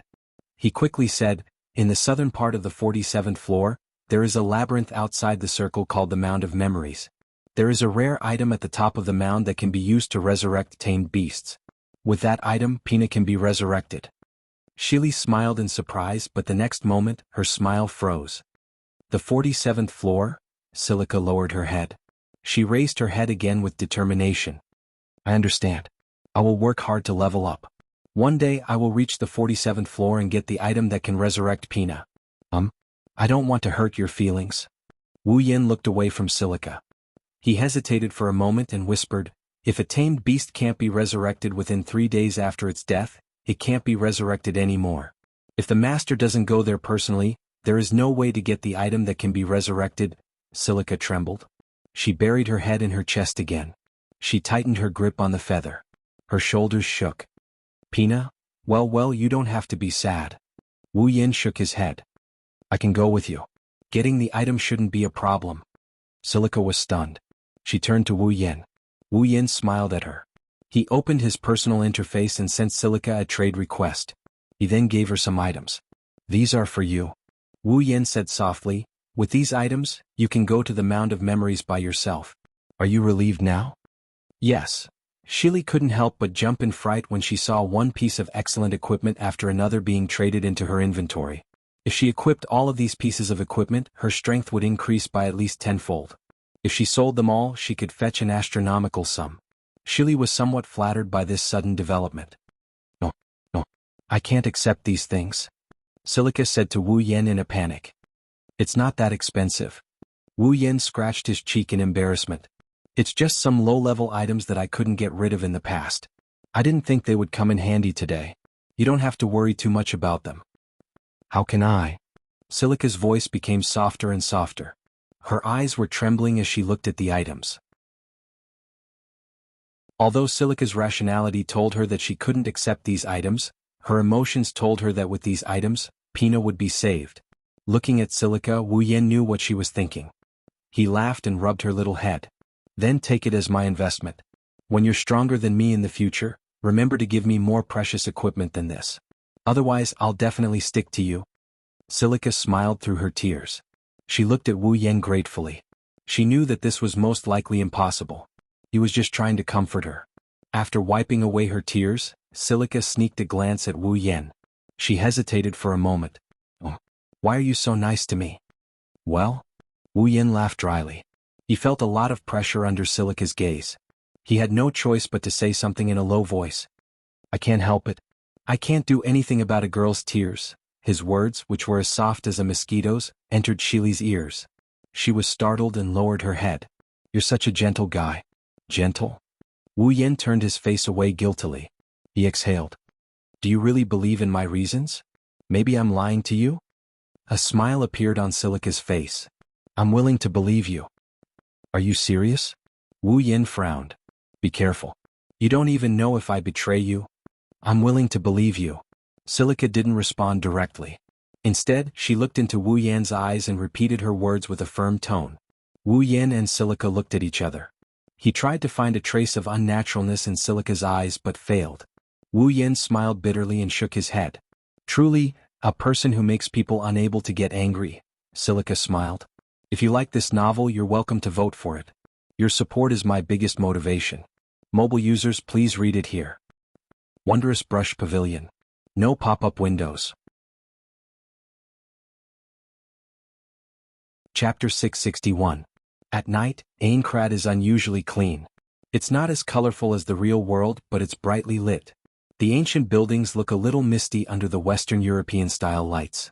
Even though the streets aren't that bright, no one would feel bored walking around here. After leaving the Forest of Wandering, Wu Yan and Silica arrived at the closest town to the forest. Wu Yan wanted to go home, but he can't just bring Silica back with him. No matter what, she's still a girl and this is the first time they've met. If he brought her home on their first meeting, not only would he feel awkward about it, Silica might even misunderstand him. Wu Yan forgot about the time he brought Asuna back to his home. Exiting the teleport gate plaza, the two of them headed towards the hotel. Along the way, the passers-by kept looking at Wu Yan. Looking at him with a black greatsword on his back, their eyes were filled with confusion. It's not just the pedestrians, even Silica kept looking at Wu Yan as if she's sizing him up. Wu Yan started to feel a bit uneasy. Say, Silica, is there anything strange about me? Wu Yan couldn't resist Silica's scrutinizing gaze, he helplessly asked. Silica blinked and looked at Wu Yan for a while. Then she said thoughtfully, I have a feeling that Mr. Wu Yan's outfit is very similar to the legendary Fey swordsman. Wu Yan's expression froze. No, it's not just the outfit. Silica looked at Wu Yan in surprise. Even your name is the same as that lord. Could it be that Mr. Wu Yan is that Lord Wu Yan? That's... Wu Yan pursed his lips, he lamented the fact that his equipment is a bit too conspicuous. He didn't intend to hide it, so he was about to admit it when Silica interrupted him. Well, how is that possible? Silica waved her hand. Silica laughed. Lord Fey Swordsman has an elven tamed demon. It's much stronger than Pina. Although Mr. Wu Yan looks like Lord Fey Swordsman, he doesn't have a tamed demon. How can he be that lord? Wu Yan laughed awkwardly. She was speechless to the extreme. But at the same time he felt relieved. Could it be that the passers-by only took a glance at his outfit before moving away? Was it because he had kept his healing fairy away that they thought he was just an elven swordsman? It's not hard to understand. Looking at Wu Yan's equipment, you wouldn't be able to tell that it's high level. Other players can easily dress up like him. Only the healing fairy is unique, no one else has it. Naturally, the healing fairy became Wu Yan's defining characteristic. Speaking of which, Wu Yan's nickname was the Fey Swordsman. It's not strange for his healing fairy to become his signature. His healing fairy was different from Silica's Pina. Although they were both healing-type pets, his healing fairy's healing ability was much better than Pina's. It recovered 20% HP every minute. It was because of his healing fairy that Wu Yan was able to run rampant in many high-level labyrinths. On the other hand, Shili's Pina's healing wasn't as effective. She could only recover around 2000 to 4000 HP per minute. While this was undoubtedly a good effect for low-level players, it wasn't ideal for top-tier players who had over 10,000 HP at any given moment. Of course, this was also because Silica's level was too low. If she had the level of a top player, then Pina's healing ability would be very tempting. No matter what, Pina was a precious tamed demon. Tamed demons wouldn't be so rare if they didn't have any special abilities. At least, Wu Yan had never heard of any other player who had a tamed demon other than himself and Silica. Compared to the healing fairy, Pina's healing ability wasn't as good. However, Pina had self-awareness and could move on its own. Unlike the healing fairy, Pina would only stay by Wu Yan's side and not do anything else other than heal him once a minute. There were pros and cons to this. With self-awareness, Pina's actions were much more independent. Sometimes, it could even bring unimaginable help to its master. For example, if Pina didn't help Silica block the attack, Silica would have died a long time ago. If it were Wu Yan's healing fairy, it would have watched Wu Yan die without hesitation. However, it was also because of this that the healing fairy could be stored in the tamed demon crystal at any time. There was no need to keep it by his side all the time. This saved Wu Yan a lot of trouble. If Silica's level could be increased, she would definitely become the target of all the guilds. Shaking his head, Wu Yan looked at Silica. All right. Then Silica, why did you call that Fey swordsman lord? Hearing this, Shili clasped her hands together and placed them in front of her chest, her face full of longing. Of course, Swordsman is the strongest player in SAO. He alone is comparable to the clearers, and he also has a tamed monster similar to Pina. Swordsman is my idol. Wu Yan raised his eyebrows and was speechless. Since he's your idol, why don't you know what he looks like? Seeing Wu Yan's speechless expression, Silica thought he was shocked by her words. She quickly added, of course Wu Yan-san is also very strong. Is that so? Wu Yan thought Silica was trying to console him. Little did he know he took care of 3 nightmarish monsters in one go. In Silica's mind, Wu Yan is a high-level player. Not long after, the two arrived at a hotel. Looking at the wooden building, Silica suddenly asked, by the way, Mr. Wu Yan-san, you should have your own home, right? Where is your home? It's on the 22nd floor. Wu Yan said helplessly, it's not that far from here. I wanted to go straight home, but since you're here, I'll stay here too. 22nd floor? Shili was a little surprised to hear that. I thought with Mr. Wu Yan-san's strength, you should live in a higher floor. The higher the floor, the better? Wu Yan smiled at Silica. At least one of my friends is jealous of my home. She said it has a beautiful environment. Is that so? Silica nodded.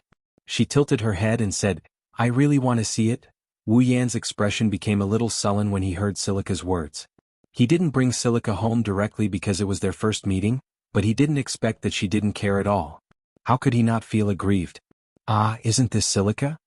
At this time, a frivolous voice with a hint of sarcasm sounded from not far away.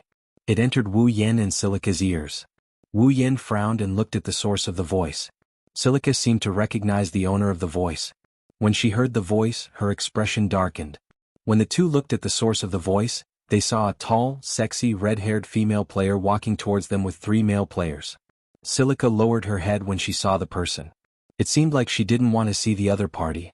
However, Wu Yan was stunned for a moment before he smiled. Rosalia, the player who teamed up with Silica and swallowed Silica's loot. It was also because of Rosalia that Silica did not have a healing item at the critical moment when she was facing the 3 gorillas, which led to Pina's death. In a way, the person who caused Silica's death was Rosalia. However, Wu Yan was more concerned about Rosalia's other identity. The guild leader of Titan's Hand. Chapter 662. Rosalia didn't know she was being watched. Or rather, she didn't pay attention to Wu Yan who was standing beside Silica. Her attention was completely focused on Silica. I didn't think you'd be able to leave the forest safely. Rosalia walked up to Silica and gave her a sidelong glance. That's great. Even though she said that, Rosalia's tone didn't sound like she was rejoicing for Silica at all. Instead, it sounded very sarcastic. Silica lowered her head, she didn't even dare to look at Rosalia. It's not that she was afraid, it's just that she could already imagine how Rosalia would mock her. Oh, where's that lizard of yours? Rosalia's face was filled with bewilderment. She couldn't help but laugh. Could it be, Pina's dead? Silica's expression dimmed, but she quickly raised her head with determination. But I'll bring Pina back to life. Oh. Rosalia's gloating smile froze on her face. A strange light flashed in her eyes as she looked at Silica. So, you're thinking of going to the Hill of Memories? Wu Yen, who's been observing Rosalia from the side, could clearly hear the excitement in her voice when she mentioned the Hill of Memories. It was as if something good was about to happen. It's just that other than Wu Yen, no one else noticed it.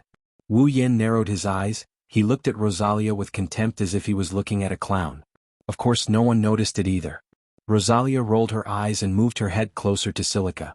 She had a disgusting smile on her face. She looked like a jealous woman. But, with your low level, do you think you can get to the 47th floor? Rosalia's words hit Silica right where it hurt. Her lips trembled, but she calmed down when she thought of the equipment Wu Yen gave her. I can do it. There was an indescribable tenacity in her voice, causing Rosalia to be stunned. And I'm not alone. Silica hugged Wu Yan's arm. She yelled out. Wu Yen-san will accompany me. Wu Yen. Rosalia narrowed her eyes and finally looked at Wu Yen. When she saw Wu Yan's black coat and black greatsword, she panicked.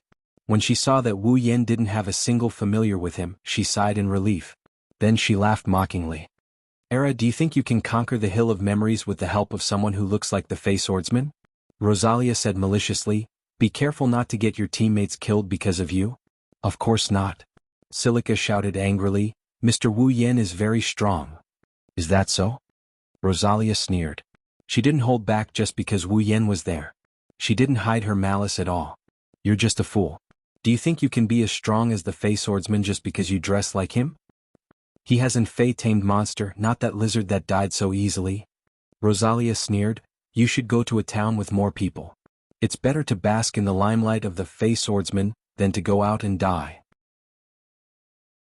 Otherwise, it would be a waste of a name that is so similar to him. You. Silica hugged Wu Yen as tight as she could. Her red eyes were filled with rage. She was about to say something when Wu Yen, who had been watching from the sidelines, suddenly spoke up. Shili, have you always been teaming up with people like this? Silica was stunned. Unable to react in time, Rosalia furrowed her brows and she glared at Wu Yen with a vicious glare. What do you mean? Nothing. Wu Yen glanced at Rosalia. I'm just glad that Silica left your team. Ah, is that so? Rosalia was so angry that she laughed. Didn't the lizard die because it left the team? Are you glad that the lizard didn't survive? Well, I guess it's a little annoying to be called all day long. Wu Yen opened his mouth in surprise. He smiled and said to Rosalia, So you do know that it's annoying to be called all day long? Rosalia's expression darkened and her eyes turned gloomy. If she still can't figure out that she's the one Wu Yen is referring to, she's going to die here and there. Mr. Wu Yen. Silica pulled Wu Yan's sleeve and shook her head. She didn't want Wu Yen to provoke Rosalia. For some reason, Silica had a bad feeling when she saw Rosalia's gloomy eyes. Wu Yen patted Silica's hand and pulled her toward the hotel without looking at Rosalia.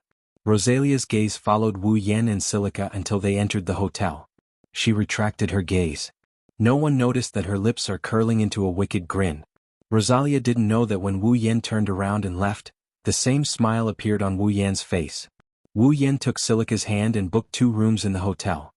He then led the silent Silica upstairs to one of the rooms. Silica, you'll sleep here tonight? Wu Yen said to Silica, I'll sleep next door. If there's anything, Mr. Wu Yen? Silica suddenly opened her mouth and bowed to Wu Yen. I'm very sorry I dragged you into this. If it wasn't for her, Wu Yen-san wouldn't have to endure Rosalia's mockery. Although Wu Yen won this round of verbal sparring, Silica still felt a little guilty. Wu Yen laughed and patted Silica's head. Alright, don't mind it too much. In fact, this is what I wanted. Silica raised her head in confusion. She clearly didn't understand Wu Yan's words. Wu Yen naturally wouldn't tell Silica that he purposely angered Rosalia so that she wouldn't come looking for trouble tomorrow. Based on the original story, Rosalia would definitely come looking for them tomorrow. Who knows what kind of accident would happen? Wu Yen just gave her an extra push. If it weren't for the fact that he couldn't achieve his goal in the city, Wu Yen would have kicked Rosalia into jail long ago. Wu Yen could only tease Silica meaningfully and mysteriously. You'll know tomorrow? Silica nodded. She didn't ask any more questions. Since Wu Yin had his own plans, she didn't want to interfere. She wasn't worried that something unexpected would happen tomorrow. It would make Wu Yin feel the need to explain the cruel rules of this world to her. "All right, you should go rest," Wu Yin said with a smile. "Do you want something to eat?" Silica said without hesitation. "Cheesecake." "Cheesecake." Wu Yin nodded. He opened his personal interface and searched for something in his inventory. "I don't have any cheesecake, but I have the ingredients. Wait for me, I'll go downstairs and borrow the kitchen." "Borrow the kitchen?" Silica was surprised. She said with surprise, "Does Mr. Wu Yin have cooking skills? You can make cheesecake?" "Yeah." Wu Yin puffed out his chest. "I'm not bragging, but there's no food in this world that I can't make." "Really?" Shili beamed with joy. "Mr. Wu Yin is really amazing. I'd love to try the cheesecake here, but I'm sure Mr. Wu Yan's cheesecake is better than the ones here." "Where do you get your confidence from?" Wu Yin chuckled. He was a little annoyed. In Silica's eyes, someone who could make cheesecake was amazing. As her idol, he should be on the same level as cheesecake, right? Wonderful brush pavilion, no pop-up window, quick update, remember? Chapter 663. Aincrad's 47th floor, Floria. It's a beautiful world surrounded by flowers. Colorful flowers can be seen everywhere in this place. You can see them in every corner of this place. They've been cultivated into a beautiful landscape. Some of them have been circled into flower beds, some of them have been pulled into flower paths. It's like a beautiful garden. You can smell the fragrance of flowers everywhere. It's refreshing. The colorful flowers swayed with the wind, and the petals danced in the air. Drops of pollen glowed faintly under the sunlight, like stars in the daytime, intertwining with the dancing petals in the air. Even those who were allergic to pollen would be subdued by such a scene if they came here. There are also insects crawling on some of the flowers, adding a touch of liveliness to this beautiful world of flowers. It's because of these little creatures that have no level but can't be destroyed that this place doesn't feel dead. After all, without liveliness, no matter how beautiful it is, it'll still feel fake. It's not an exaggeration to call this a world of flowers. The entire 47th floor is a world of flowers. There's not a single place without flowers.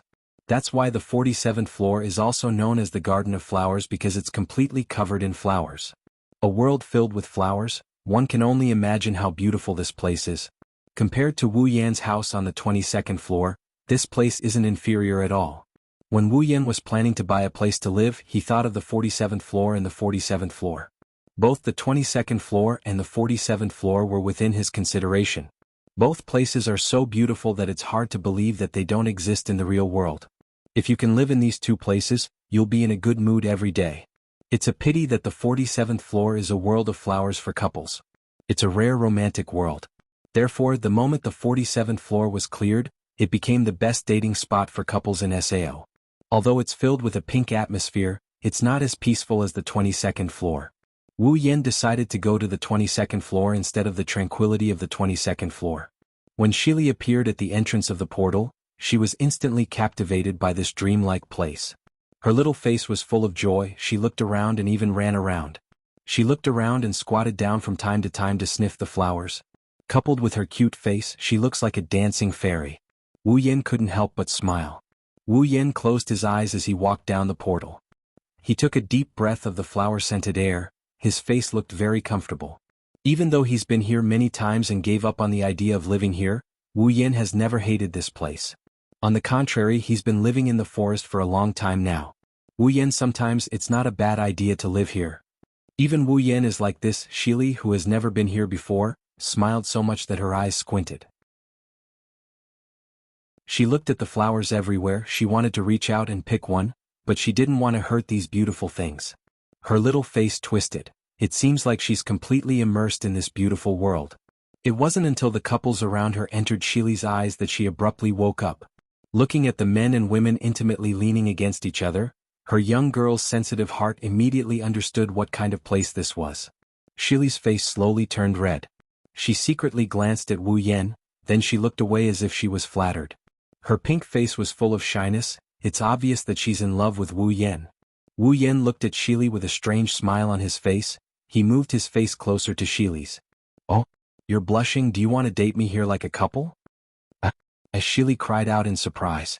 Her originally pink face suddenly turned bright red. She couldn't get any redder. Looking at the face so close to her, Shili felt a little dizzy. She stammered, "No, no, well, what's there to be shy about?" Seeing this scene, I'm afraid any girl would have the same idea. Wu Yin smiled mischievously. I just didn't expect Shili to have such bad thoughts at such a young age. I'm not a little girl. Shili raised her blushing face with an embarrassed expression. Not young? Wu Yan's eyes uncontrollably moved to a certain part of Shili's body, then he couldn't help but sigh. Where are you looking at? Shili raised her hands in front of her chest, her embarrassed expression turned into shame and anger. Mr. Wu Yan, you're a bad guy. Okay, don't be angry. Wu Yan hurriedly waved his hand, he didn't want to tease Shili and make her angry. His rich experience told him that no matter how gentle a girl is, when she's angry she'll do things that she wouldn't dare to do normally, and things that she wouldn't dare to do normally would happen. It's best if he didn't step on a landmine. Then, Wu Yan's expression softened. He extended his hand to Shili. Want to have a short date? Shili was shocked, looking at Wu Yan's hand and the gentle expression on his face. Her heart beat faster, her face flushed red, she subconsciously raised one hand to her chest and clenched it into a fist. Like a little girl in love, she was a little timid and panicked.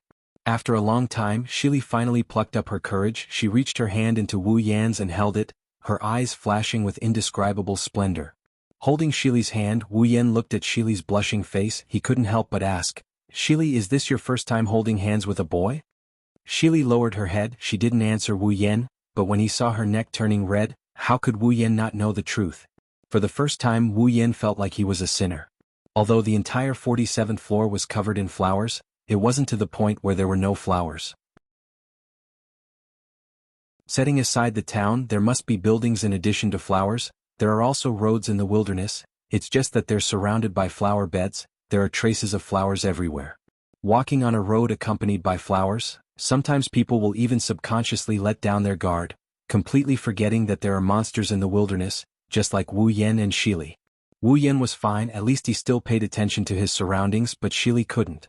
In such a beautiful world, holding hands with a boy she has feelings for, Shili's heart has already flown to the ends of the earth. Later on, several vine monsters wrapped around her hands and feet with their vines, making her look like an innocent girl who has been touched by a tentacle. Of course, in Wu Yan's eyes, it's a feast for the eyes. Fortunately, the monsters on the 47th floor are super weak to Wu Yan, they're no threat to him at all. It's the same for Shili. After equipping Wu Yan's equipment, Shili's level is a bit lower, but her stats are better than those monsters. As long as she doesn't encounter a boss or a labyrinth, Shili can easily move around on the 50th floor. After an unknown amount of time, the top of the memory hill finally appeared in front of them. When Shili ran to the end of the stone platform, a white flower bloomed at a speed visible to the naked eye. With a warm glow, it displayed its beauty. Shili plucked the flower and held it in front of her chest as if it was a precious treasure. Looking at the flower in her hand, Shili murmured, "If this is the case, Pina can be revived." Wu Yan nodded with a smile, then his smile gradually turned cold. "The fish on my side has also taken the bait." Shili was stunned. Before she could react, Wu Yan turned around and said indifferently, "Come out, wonderful brush pavilion, no pop-up window, quick update, remember?"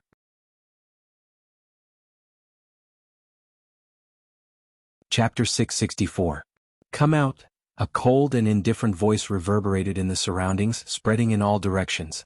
As the voice rang out, the temperature of the surroundings, which was filled with warmth due to the flowers, dropped at an extremely fast speed, replaced by a coldness that couldn't be ignored. Shili's heart clenched tightly in her chest. "What's wrong with you? The surroundings are quiet, there aren't any sounds.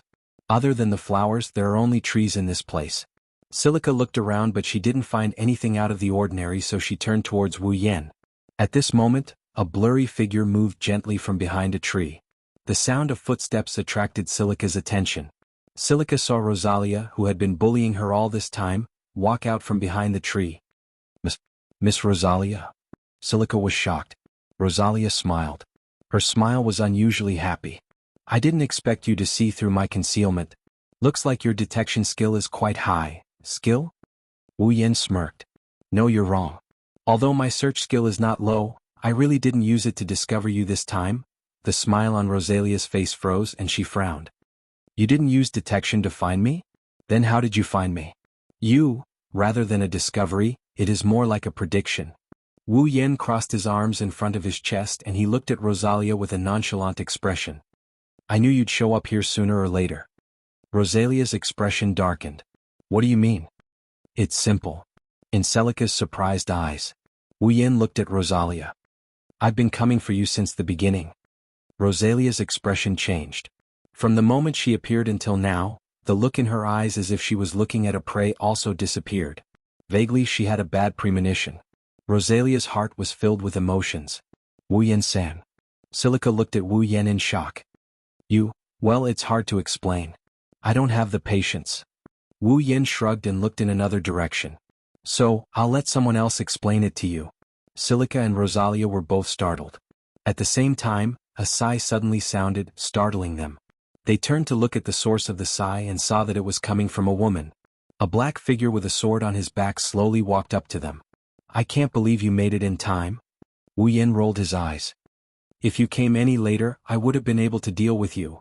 Fortunately, I made it in time. The figure smiled and looked at the surprised Rosalia. Otherwise, wouldn't I have lost the bet between us? Someone came. It was Kirito. You. Rosalia looked back and forth between Wu Yen and Kirito. Her eyes darkened. You guys are in cahoots? You can say that. After all, you're our target. Kirito smiled at Rosalia. Rosalia-san, don't. Kirito's expression turned serious. The leader of the Orange Guild, Titan's hand, Orange Guild. Celica couldn't help but take half a step back. She looked at Rosalia, who had a wicked smile on her face, and said in disbelief, but she's a green name. Ah, that's true? Kirito said softly. As the leader of a guild, she doesn't need to do anything herself. I think Rosalia-san is looking for prey and bringing them to her orange companions. That's why her name is green, right? Upon hearing that, Rosalia raised her head, and her expression turned sinister. You knew everything, yet you came here alone. I can't believe you're willing to go this far. I had no choice. Kirito sighed. Well, it's my fault for accepting someone else's request. Request? That's right. Kirito narrowed his eyes and glared at Rosalia. 10 days ago you attacked the Silver Flag Guild and killed everyone except the guild master. You can't have forgotten about this matter, right? Silver Flag? Rosalia nodded thoughtfully. So it's those poor bastards. The leader of Silver Flag has been at the frontline plaza since then, crying and begging for someone to avenge them. Kirito's voice turned cold as he recalled how the leader of Silver Flag begged for help. He didn't want anyone to kill you, he wanted to send you to prison. Do you understand his feelings? I don't understand at all. Rosalia didn't feel guilty at all. Instead, she mocked him. Is he an idiot? In any case, no one can prove that he's really dead even if he kills someone. Kirito's eyes narrowed. He took a deep breath. It's obvious that he's angry now. It seems like I'll have to teach you a lesson. Teach you a lesson? Rosalia was amused by Kirito's words. She couldn't help but giggle. Do you think you can do it? After saying that, Rosalia shouted to the people around her. What are you waiting for? Come out. What she got in response was a series of thuds and screams. When Rosalia came back to her senses, she saw familiar figures flying out from behind the trees. They crashed into the ground in front of her and stacked on top of each other. They're the other members of Titan's Hand, Rosalia's companions. What? Looking at her subordinates who were stacked in front of her with their HP remaining in the red zone, Rosalia was truly shocked this time. At this moment, a hand reached out from behind Rosalia and pressed on her shoulder. As you wish, they're out. Wu Yan's voice came from behind Rosalia. She broke out in cold sweat. But I did help them. You don't have to thank me. As soon as her voice subsided, Rosalia's body flew up into the air, and the world spun around her. She fell from the air and landed on the top of the Titan's Hand members who were stacked on top of each other. Wu Yan clapped his hands and stepped forward. It's done. Hey. Kirito's face fell. He turned to Wu Yan and complained. You cheated. Who's acting shamelessly? Wu Yan straightened his back like it's only natural. You were the one who stood there and didn't do anything. How could I turn down such a good opportunity? You? Kirito didn't know what to say. He finally understood why Wu Yan asked him to come out and explain himself. You. Rosalia, who was at the top of the pile of people, shouted unwillingly, Who are you people? Wu Yan and Kirito looked at each other and smiled. Elven swordsman Wu Yan. Black swordsman Kirito. Wah. Rosalia looked at Wu Yan and Kirito in disbelief. Her face turned pale. She opened her mouth but no words came out. In the end she lowered her head. Elven swordsman. Silica looked at Wu Yen in a daze. The thousands of words in her heart turned into complicated emotions. Wu Yen walked up to Silica and he patted her little head with a smile. What's wrong? You don't believe me? And no. Silica shook her head. She looked at Wu Yen hesitantly. Are you really the elven swordsman? I've never hidden my identity. Wu Yen smiled. You were the one who denied my identity last night? Silica's face turned red. She lowered her head and didn't dare to look at Wu Yen again. Wu Yen rubbed her head in amusement. He looked at Silica's face and after thinking for a bit, he squatted down and looked into Silica's eyes. Hey Silica. Wu Yen tilted his head and smiled. Do you want to join the clearers? Silica was stunned. Wondrous brush pavilion, no pop-up window, quick update, remember?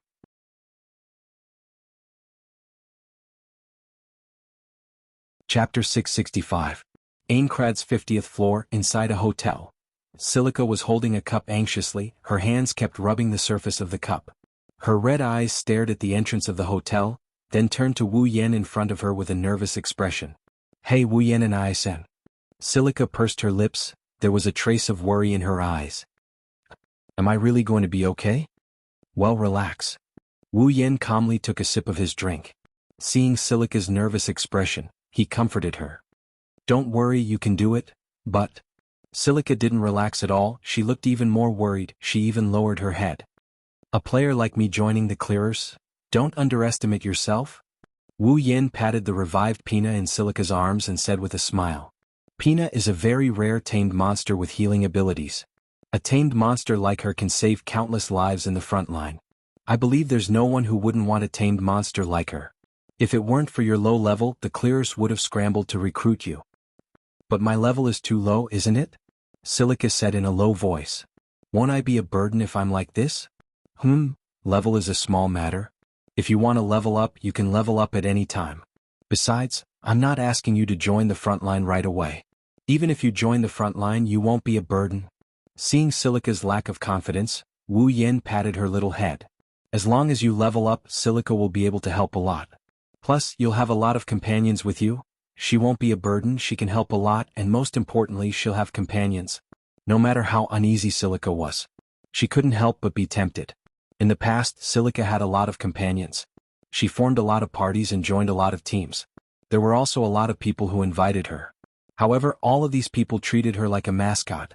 He didn't treat her as a friend at all. In addition, Shili's combat power was not very strong, so although she had formed a lot of teams, she was still very weak. However, none of them were able to stay for long. For such a long time in the game, Silica was like Wu Yen. She had been alone the whole time. If it wasn't for Pina's company, Silica would have been in a lot of pain as an underage girl wandering around in a world where she could die at any time. Shili also hoped that she could have a partner who treated her with sincerity. She also hoped that she could be of great help and not be as useless as she was in the past when she was immersed in the title of Dragon Envoy. It was also because of this that when Wu Yen saved her and sincerely wanted to help her, Shili chose to trust him without hesitation. Now, not only will she have the opportunity to join the clearers that all players idolize, but she will also have a partner. She couldn't help but look forward to it, but it's also because of this that Shili is so nervous. She's like an ugly daughter-in-law meeting her parents-in-law. Her heart is beating fast, there's not a moment when she's not worried. While Shili was waiting anxiously, at some point 2 slender figures walked in from the entrance of the hotel. They were wearing very ordinary casual clothes. None of their equipment was eye-catching. However, when the 2 of them walked into the inn, they immediately attracted the attention of most of the players. That was because their looks were enough to make their ordinary casual clothes shine. As soon as they walked into the hotel, they looked around and glanced at each table. It wasn't until they saw Wu Yen sitting in the corner with Shili that their eyes lit up and a smile appeared on their faces. Oni-chan. Yen. Wu Yen and Shili heard a crisp voice calling out to them, attracting their attention. When Wu Yen saw the 2 figures, Wu Yen smiled. Xing Xian, you're here? There's Xing and Xian. As soon as we received your mail, we came over immediately. How about it? It's an honor, right? Xian ran up to Wu Yen and put her hands on her hips. She looked like she was saying, I'm good to you, you have to thank me. This made Wu Yen feel helpless. I know what happened. Xing greeted Wu Yen and then looked at the nervous Shili. She tilted her head and smiled. You're Shili, right? You're just as Oniai-chan said, you're very cute. Shili's face immediately turned red. She stood up in a panic and bowed to Sachi. Hello, I'm Shili. After that, she lifted Pina up from her arms. This is Pina, Ing. Pina called out spiritually. It was as if she was greeting someone, which made people feel fond of her. Shing and Cheyenne looked at the cute girl and pet in front of them. They immediately had a good impression of Shili. The smiles on their faces deepened. Hey Shili. Cheyenne ran up to Shili and stared at Pina, her eyes twinkling like stars. Can I hug it?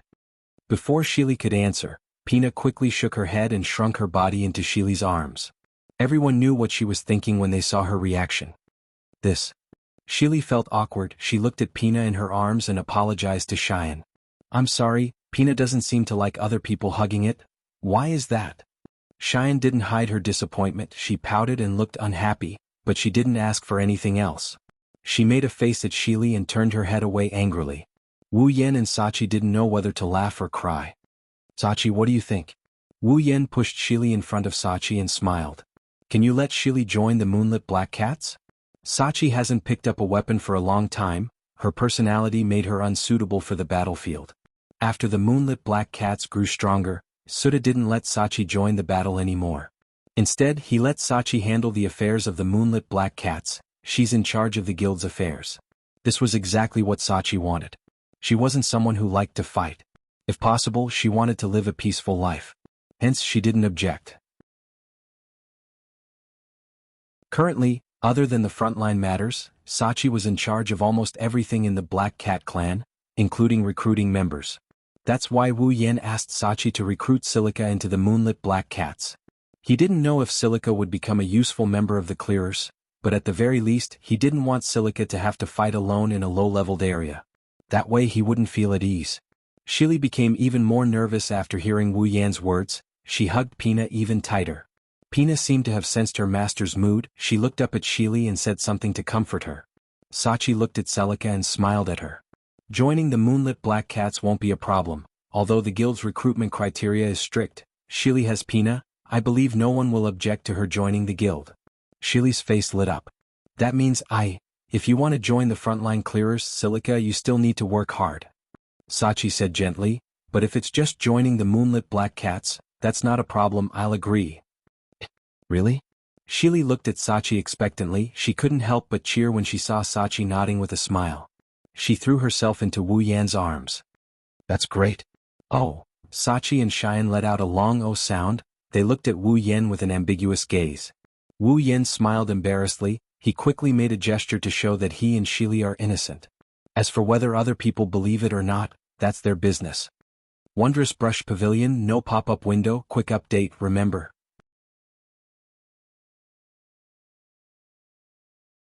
Chapter 666. While Wu Yan, Silica, Sachi, and Cheyenne are having a good time chatting, Kirito is having a hard time.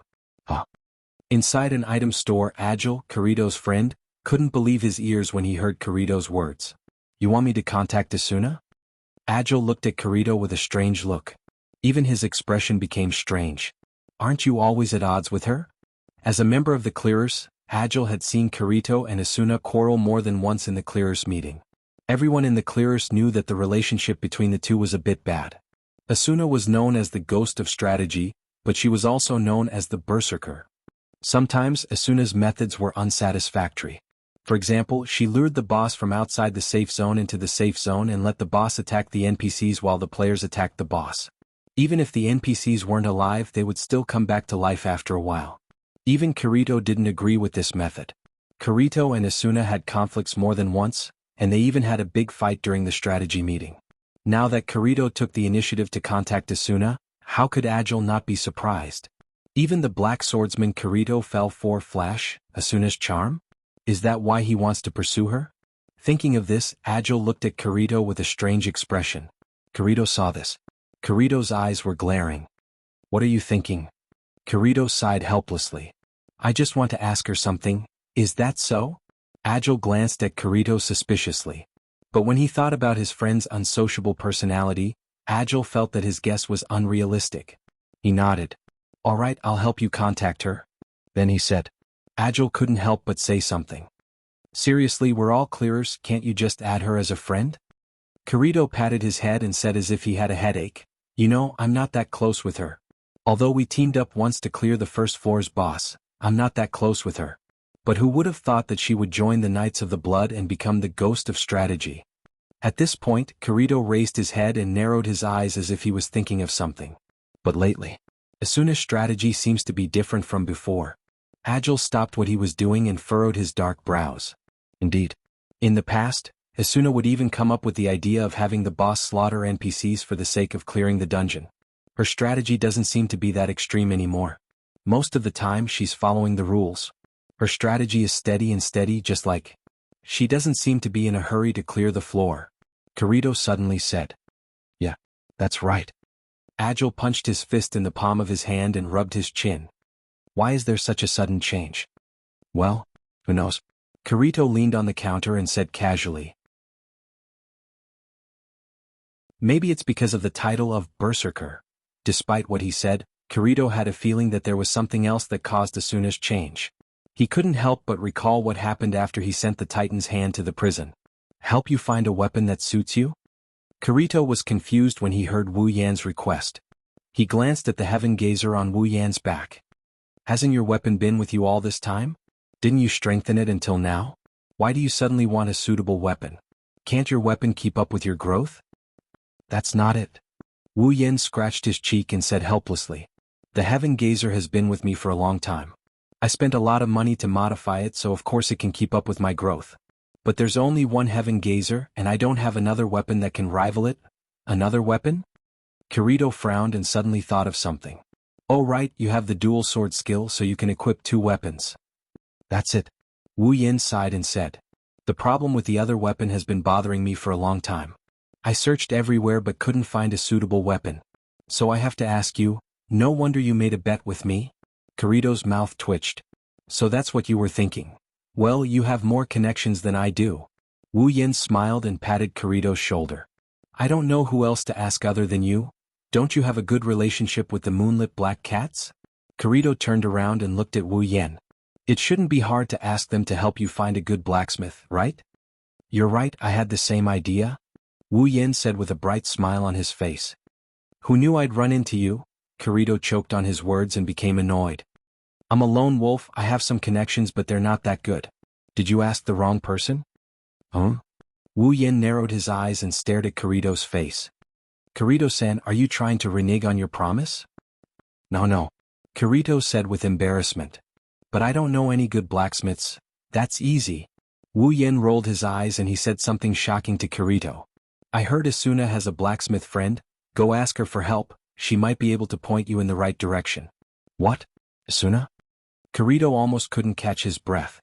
He couldn't help but take a step back. Don't you know I don't have a good relationship with her? I'm just asking her where her friend is. Wu Yan smiled awkwardly. Even if you don't have a good relationship with her, she won't refuse such a simple request, right? Then why don't you ask her yourself? Wu Yan's smile froze on his face and his expression turned unnatural. Should he tell Kirito that he didn't dare? That would make him a laughingstock. Under Kirito's scrutinizing gaze, Wu Yan stuttered for a bit. He didn't know what to say and he started getting angry. Cut the crap. That's what you lost to me. Are you going to help me or not? Kirito sucked in a deep breath. His shoulders slumped as he glanced at Wu Yan's angry face. He had no choice but to say this in a helpless manner. I got it. Wu Yan grinned from ear to ear. Then I'll leave this glorious mission to you. Kirito recalled Wu Yan stuttering and his intuition told him that Wu Yan didn't go to Asuna himself and Asuna changed her mind. There must be something going on between the two. It should be. Kirito pondered for a while and smiled bitterly. Since when did he become so nosy? What happened to them had nothing to do with him. He just needed to finish what he had promised to do. It's done. Agile put away his interface and looked at Kirito. I've contacted Asuna. What do you think? Do you want to ask her out? I don't think so. Kirito quickly refused. Just ask her something for me. I'll ask her. Agile pointed at his nose and said in a weird tone. Is it okay for me to know? I told you it's not what you think. Kirito glanced at Agile. Fine, what do you want to ask? Help me ask if she has a blacksmith friend. Friend? What? Is there a problem? I say, Kirito, don't tell me you're going to ask Asuna's friend because you know it's hopeless? I told you it's not what you think. Wondrous Brush Pavilion, no pop-up window, quick update, remember?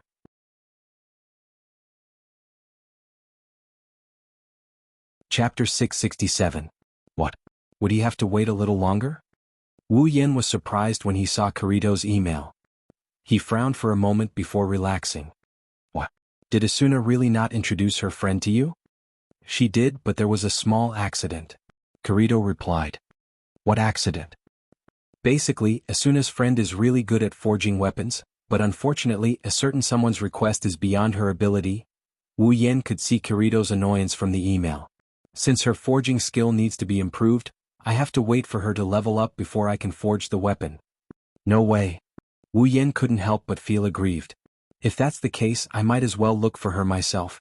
Maybe it'll be faster. Actually, it won't take long. If you can't afford to wait, you can try to find one yourself. But don't blame me for reminding you, at this stage there aren't many weapons that can match your Heaven Gazer. Even if you ask a blacksmith to forge it, I'm afraid the result will be the same. After all, Liz's forging skill is one of the best in SAO. Indeed, although the progress of SAO's raid is pretty good, and the players and crafting classes are almost fully developed, it's still not enough. Most of the players' equipment can be provided by the blacksmiths, but Wu Yen isn't one of them. Wu Yen can only blame himself for being too strong. As the strongest player in SAO, he has the highest requirement for equipment. To be honest, there aren't many pieces of equipment that can meet his requirements at this stage. If Wu Yen didn't have that set of equipment, he wouldn't be able to reach this level. If he relied on his crafting class to be self-sufficient, Wu Yan's equipment would be at least one level lower. Of course, Wu Yen can also find a good weapon and spend a lot of money to upgrade it to the same level as the Heaven Gazer. But since he has to find one, of course he's looking for a weapon with a decent base value. Wouldn't it be better than using those trash weapons to enhance them? That's why Wu Yen got the Heaven Gazer, because of his luck. That's why he got such a good weapon on the first floor. Wu Yen couldn't refute Kirito's words. He decided to wait a little longer.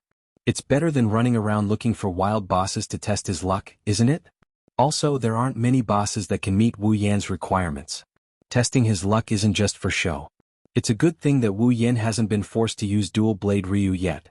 With his current strength, even without Dual Blade Ryu, he'll be able to get by pretty well. If it gets to the point where I have to use it, I'll have to use some backup weapons. I'm just afraid they'll break at a critical moment. Wu Yen laughed self-deprecatingly. He's gone through the hardships that are unique to players.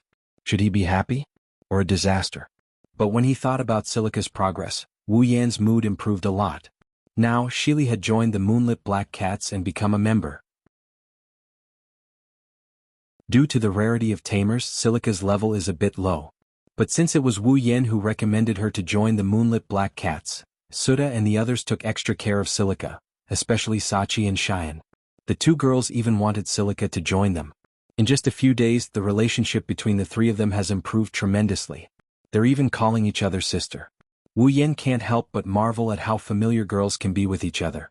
Right now, the Moonlit Black Cats had already sent some high-level players to help Silica level up.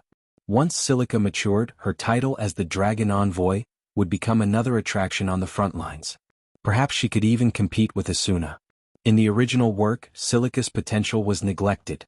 She had a precious regenerative tamed monster that could be a powerful support. But she only showed up a few times before she disappeared. Until the end of SAO, she was just a bystander. It's such a waste of an excellent priest. Wu Yen told Kirito to bring him his weapon when he's done. Then he put away his character interface.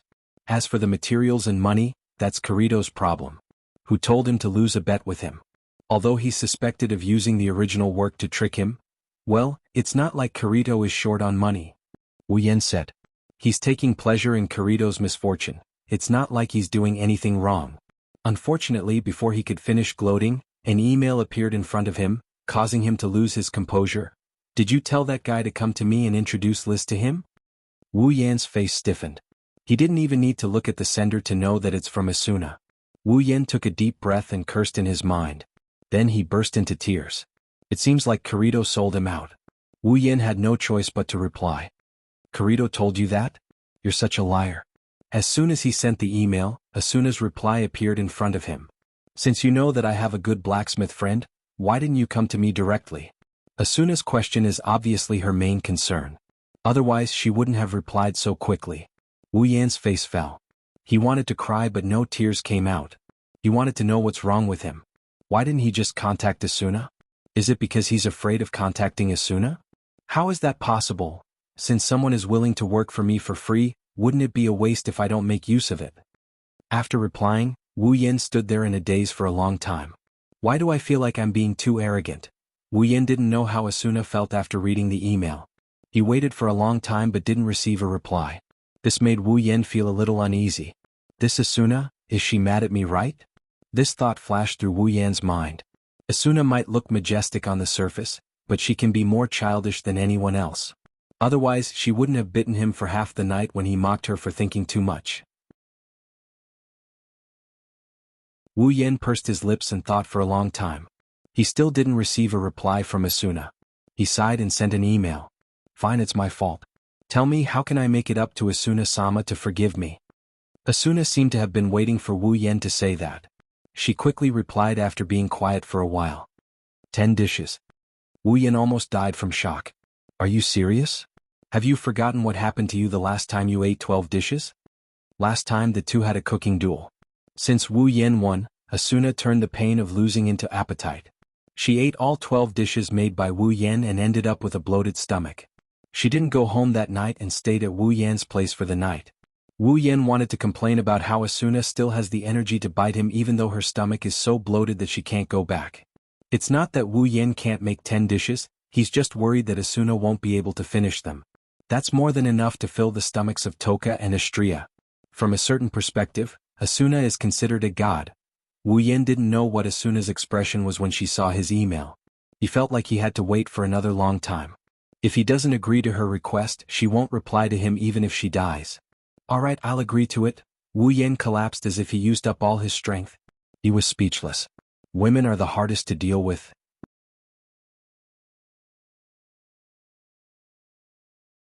Chapter 668.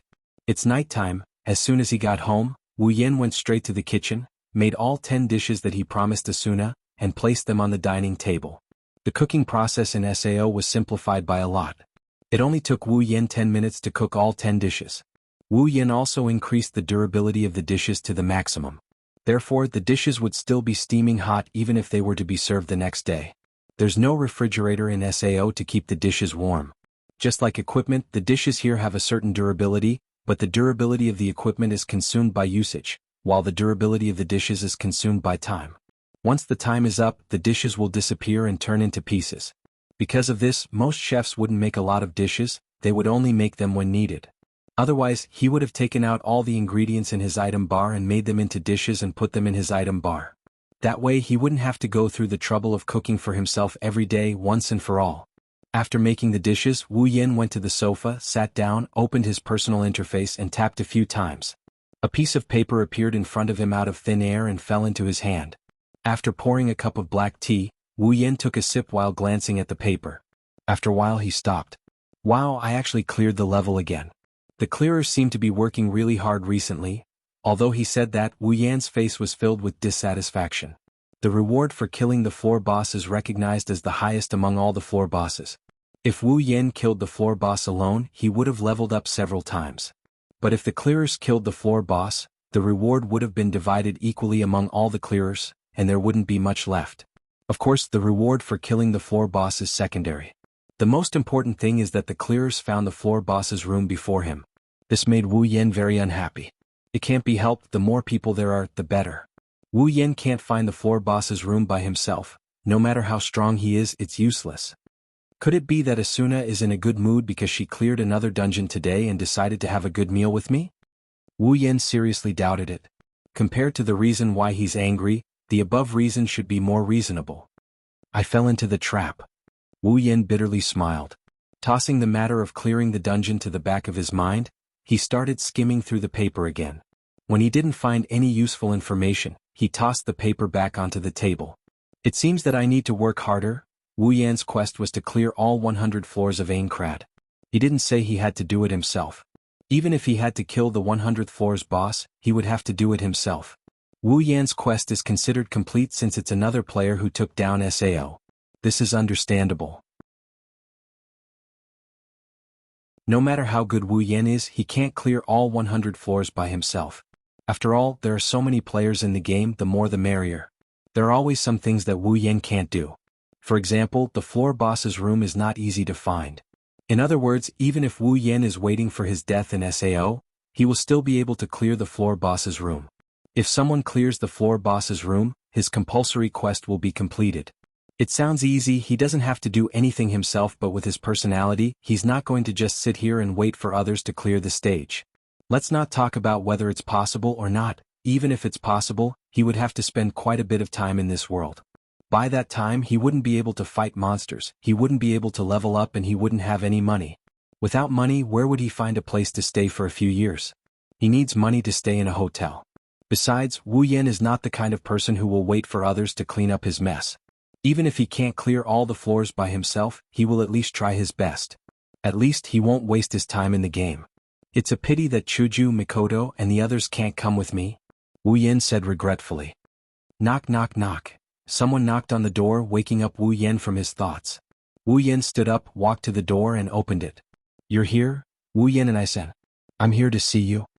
Wu Yan's voice stopped abruptly, it was stuck in his throat. His eyes almost popped out of their sockets when he saw the petite figure waving at him with a smile. Silica. Wu Yan shouted. Why are you here? Silica scratched her cheeks in embarrassment, her face blushed. I heard from Sachi and Isen that the place you live is very beautiful, so I wanted to come and see. Silica stole a glance at Wu Yan, her eyes were a little wet, and her face was a little pitiful. I can't, ha. Wu Yan laughed dryly, then sighed. It's not that I can't, but I have a guest coming over tonight, and I'm a little surprised that you're here. A guest? Silica's twin ponytails moved like her ears, she looked at Wu Yan in surprise. Wu Yan and Isen, you have a guest? Sachi and Isen said that you never let anyone come over. How do I put this? It's a long story, so I won't explain. Wu Yan opened the door and stepped aside. Well, since you're here, there's no reason for you to come in vain. Come on in, we'll have dinner together later. Silica beamed as she ran into the room in a cheerful manner. Wu Yan found it hilarious. Wu Yan and Isen, this place is really beautiful. Everyone who comes here must first run to the window that looks like a door to look at the scenery outside. Silica did the same, her face was pressed against the glass, her eyes were shining. It's as beautiful as the garden of flowers on the 47th floor, but you should prefer the 47th floor, right? Sitting on the sofa, Wu Yan couldn't help but tease. It seems like girls prefer flowers and plants to forests and lakes, right? Silica. Upon hearing Wu Yan's words, Silica recalled the day when she held hands with Wu Yan on the 47th floor and went up the memory hill. Her pretty face blushed. It's not like that. Silica hugged Pina, who was on her head, and stammered, I like both of you. Oh? Really? Wu Yan chuckled, his laughter was full of naughtiness. Why does it sound like you don't really mean it? Wu Yan and Isen. Silica yelled at Wu Yan in exasperation. She's too thin-skinned to take Wu Yan's teasing. If this goes on, she's going to run for her life. Okay, I won't tease you anymore. Wu Yan quickly waved his hand. Oh. Wu Yan chuckled when he saw Silica turning her head away in a huff. He sized her up and said, Silica, go change into some casual clothes, you don't need to wear any equipment here. Okay. Silica reluctantly left the window and went inside. Seeing this, Wu Yan pointed at a room. That room is a guest room, no one is staying there. Go change inside. In SAO, players don't need to go to the toilet at all, no matter how much food they eat or how much water they drink. Plus, players won't get dirty, so toilets, bathrooms, etc. Of course, if you're interested, you can also buy a bathroom and enjoy the feeling of bathing. But of course, if you're interested, you can also buy a bathroom and enjoy the bath. When Silica walked into the guest room, Wu Yan sighed, shook his head, leaned back on the sofa and drank some black tea. Wu Yan glanced at the dishes on the table and muttered, Asuna should be here soon, right? Wu Yan looked at the door and scratched his head.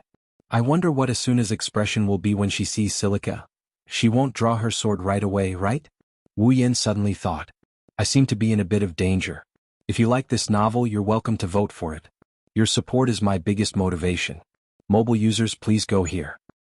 Wonderful brush pavilion, no pop-up window, quick update, remember?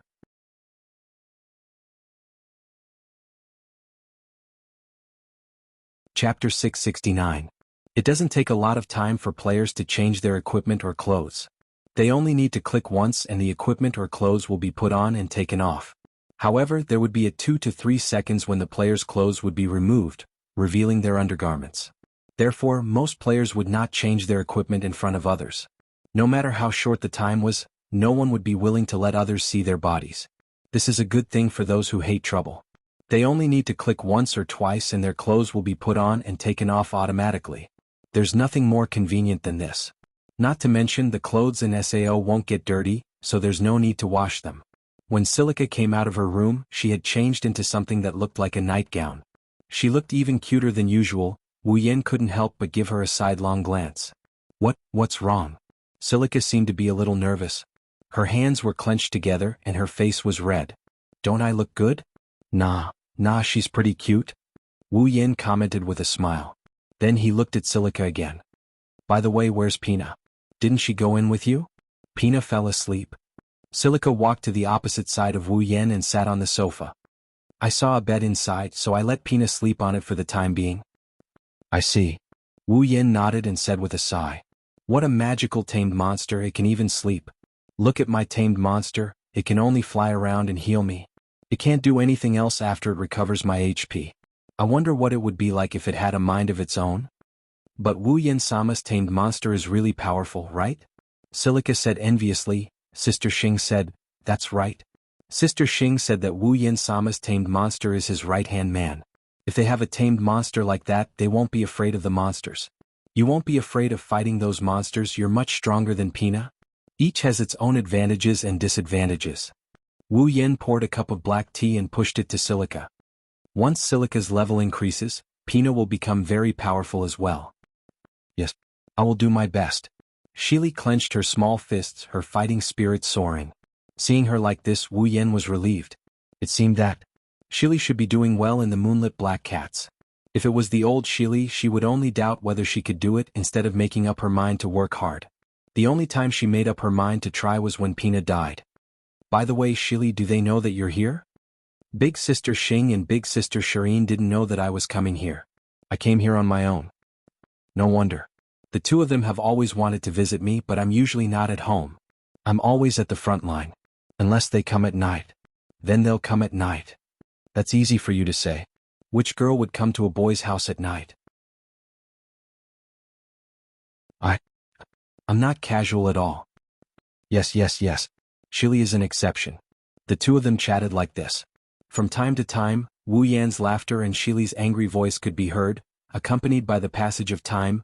Knock, knock, knock. At a certain moment, a series of knocks came from the door, interrupting the two of them who were in the midst of laughing and chatting. Finally, Wu Yan shook his head and stood up. My guest is here, Shili, please wait. Shili nodded, her pair of red eyes uncontrollably moved to the door, her eyes were filled with curiosity. According to Xing and Shireen, Wu Yan's house has never received guests before. Even the two of them who are closest to Wu Yan in SAO don't usually come here. Shili thought she would be the first guest to visit Wu Yan's house, but she didn't expect Wu Yan to have a guest. Wu Yan walked to the door and slowly opened it. The first thing he saw was a head of chestnut-colored hair. Wu Yan knew it was Asuna. Sorry, I'm a bit late. Asuna clasped her hands together and said embarrassedly, the clearers insisted that I stay to celebrate to deal with. Well, that's understandable. Wu Yan shrugged. You're the Flash, Asuna, how could the men let go of such an idol? Wu Yan stepped aside and said to Asuna, come in. Excuse me. Asuna called out as if she was familiar with the place. Then she walked into the room. What she didn't know was that Silica, who heard Asuna's voice in the hall, was already stunned. A girl? Silica looked at the door in surprise. Her eyes met Asuna's and both of them froze on the spot. What's wrong? Wu Yan came up to them. He was confused when he saw Asuna and Silica acting this way. Do you know each other? No. I don't know. Asuna and Silica shook their heads subconsciously before they realized what was going on. I say. Asuna's eyes twitched, she slowly turned her head to Wu Yan and asked, why is there a girl here? Wu Yan and I. Shili was also surprised. The guest you mentioned is this? Wu Yan blinked his eyes and he looked at Asuna and Silica. Then he punched his palms and he laughed out loud. Are you two jealous? Jealous? Eat, jealous. Asuna and Shili exclaimed at the same time, then they shouted at the same time, of course not, The loud voice reverberated throughout the house. The roof seemed to have shaken for a split second. This sudden loud shout almost deafened Wu Yan's ears and made him feel dizzy. Okay. No. Wu Yan quickly signaled the two to calm down and patted his head. Why are you so excited? Asuna and Silica remained silent as they looked at each other with different expressions. Asuna's was a little displeased, while Silica's was full of curiosity. This beautiful sister is Wu Yan's guest? Let me introduce you. Wu Yan turned to Shili and pointed at Asuna with a smile. She is Asuna, a member of the Knights of the Blood. Wu Yan then turned to Asuna and pointed at Shili. This is Shili, she just joined the Moonlit Black Cats. She might be your partner in the future, so you two should help each other. Asuna? Shili seemed to have remembered something, she exclaimed. Is this the Flash, Miss Asuna? Asuna smiled and waved at Shili. Nice to meet you, I am Asuna, nice to meet you. Nice to meet you too, Miss Asuna. Shili quickly stood up and spoke respectfully. Obviously she respected Asuna a lot. This was to be expected. There were very few female players in SAO, and the number of female players who could make a name for themselves in SAO can be counted on one hand. The most famous one among them was Asuna. Asuna is one of the top players in SAO, she's the one in charge of the clearers, and she's also one of the top 5 female players in terms of looks. It's not an exaggeration to say that Asuna is the idol of all female players. After all, it's not easy for a female player to reach Asuna's level of fame. Asuna was startled for a moment when she saw Shili's cautious look, then she couldn't help but smile. Her impression of Shili suddenly improved. This Shili girl is quite cute. Wondrous brush pavilion, no pop-up window, quick update, remember?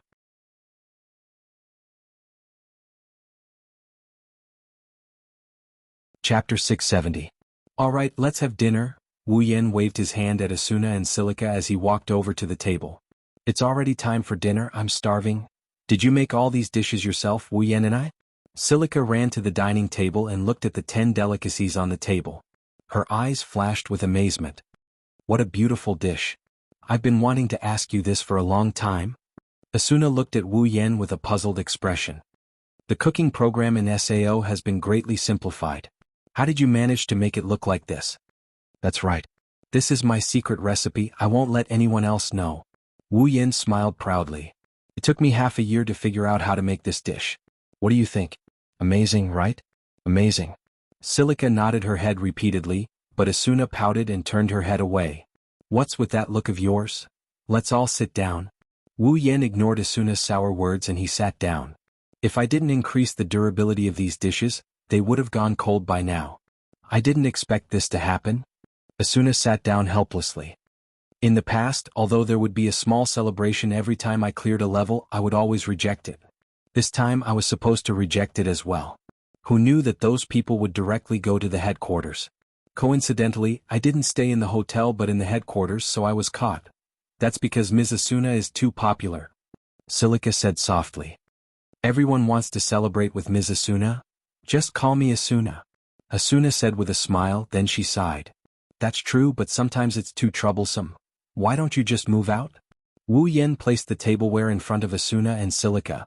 Then he said to Asuna, it's time for you to buy a house, right? You can't always live in a hotel or a cold castle. A famous girl like you is bound to have some influence. I have the same plan. Asuna couldn't wait to raise her head. I've already gathered enough money, and I'm in the process of choosing a house. I should be able to have my own house in a few days. Hearing this, Silica could not help but feel envious. It's great to have my own house. Where does Silica usually live? Asuna looked at Silica curiously. Me? Silica lowered her head and said in embarrassment, I used to live in a hotel. She's living with Sister Xing and Sister Shireen now. Sachi and Cheyenne from the Moonlit Black Cats? Asuna frowned. It took her a while to remember Sachi and Cheyenne's faces. She nodded in relief. Sachi is the one who handles the internal affairs of the Moonlit Black Cats. She doesn't participate in the clearers' meetings and missions, so Asuna and Cheyenne don't see each other often. Ever since Cheyenne became a professional alchemist, she didn't show her face in public. She spent most of her time with Sachi in the Moonlit Black Cats headquarters. The two of them lived a relaxed and happy life. Although Asuna didn't see Sachi and Cheyenne often, the two of them gave her a good impression. Asuna couldn't help but smile. It'll be fun if the three of you live together. Sachi was gentle and soft. Cheyenne was cheerful and generous while Silica was lively and cute. It'll be fun if the three of them live together. Sister Xing and Sister Shireen are very nice to me. Silica nodded her head vigorously. No one treated me as well as they did before, so I'm very grateful to them. Wu Yin chuckled. He knows Sachi and Cheyenne very well. He knows that they will take good care of Silica. That's why Silica felt a sense of belonging to them. Wu Yin was just about to introduce Silica to the moonlit black cats when Wu Yin looked at Asuna and he asked her, "Have you thought about which floor you want the house to be on?" "Oh, I've already thought about it." Asuna raised the corner of her mouth. She looked very happy. The 61st floor, Selmbrook, has a very beautiful coast. The environment is beautiful and the place is very spacious. I want to move there. 61st floor? Wu Yin was surprised. The houses there aren't cheap, right? The price of houses in SAO mainly depends on the number of floors. The higher the floor, the more expensive the house is. Of course. There are also factors like the size of the house, the environment, and so on. However, it's undeniable that the higher floors are more expensive than the lower floors. Aincrad has a total of 100 floors. Every 25 floors is different from the previous floors. The first floor, the 25th floor, the 50th floor, and the 100th floor are all very different from the previous floors. The monsters in the field, the monsters in the labyrinth, the bosses in the field, and the boss in the field will have a qualitative change. Even the price of the house will increase exponentially. The 61st floor is an area that's higher than the 50th floor.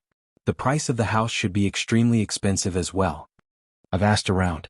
It'll cost about 4 million COR, including the furnishings and decorations. It's a bit expensive, but it's not unacceptable. Asuna said casually. She didn't care about the 4 million core. Instead, she looked like it was worth it. 4 million CO. Silica was speechless. For someone like her who was only active on the 35th floor not long ago, that's a sky-high price. 4 million COR? Wu Yin rubbed his chin and said something surprising. It's not that expensive. Should I buy a house there and live there when I have the time? You bought a house for 4 million COR and you only live there when you have the time. Asuna's eyebrows twitched. How much money do you have? Well, I have a little. Wu Yin said casually as if he didn't have much money. Only he knows how much more money he has compared to the average player. He's always been on the front lines, grinding in the field or the labyrinth. He's never killed any monsters in the field. In terms of wealth, not counting the equipment, items, materials, etc., Wu Yin has at least 8 digits in corner coins if he doesn't have 9 digits in corner coins. To put it bluntly, Wu Yan's COR could be used to build a guild that's as strong as any other guild in the clearers. Of course, that's only in terms of money. He can't guarantee his combat power. Silica, who was listening to the conversation between the two, felt that they were not in the same dimension as her. She turned to Asuna and said, "Sister Asuna, when your house is ready, can I go and take a look?" "Sure. Of course. You're always welcome." Asuna agreed without hesitation. Silica smiled happily. The two logged into each other's friend list and started chatting happily. Wu Yan's heart twitched as he sighed again. The way girls communicate isn't something a man like him can understand. Even though the atmosphere was a bit stiff before, while chatting the three of them ate the dishes on the table. Wu Yan's cooking is very appetizing. Even Asuna, who is an expert in cooking, fell in love with his cooking, let alone Silica who is trying it for the first time. Asuna glanced at the food on the table and sighed. These dishes should be made with rare ingredients, right? I really don't know how you got so many rare ingredients. Well, maybe my drop rate was maliciously modified. Wu Yan joked, "These are the ingredients I usually get the most. Is that so?" Asuna rolled her eyes and smiled as if she had thought of something. Since then, whenever she has time, Asuna will come to Wu Yan's house to ask for ingredients. If you like this work, you're welcome to vote for it. Your support is my biggest motivation. Mobile users, please go here to read. Wonderful brush pavilion, no pop-up window, quick update, remember?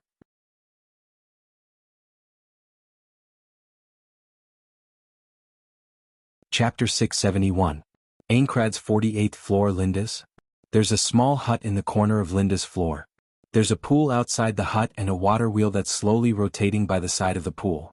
This was a weapon shop and it was quite famous. Normally, you wouldn't be able to tell how many people there were inside, but the higher-level players or those who knew of the existence of this weapon shop would come here. This was because they knew how many tricks the owner of this weapon shop on the 48th floor had up his sleeves. In one of the inner rooms of the shop, A tall girl with short pink hair is standing on the edge of a blacksmith's table.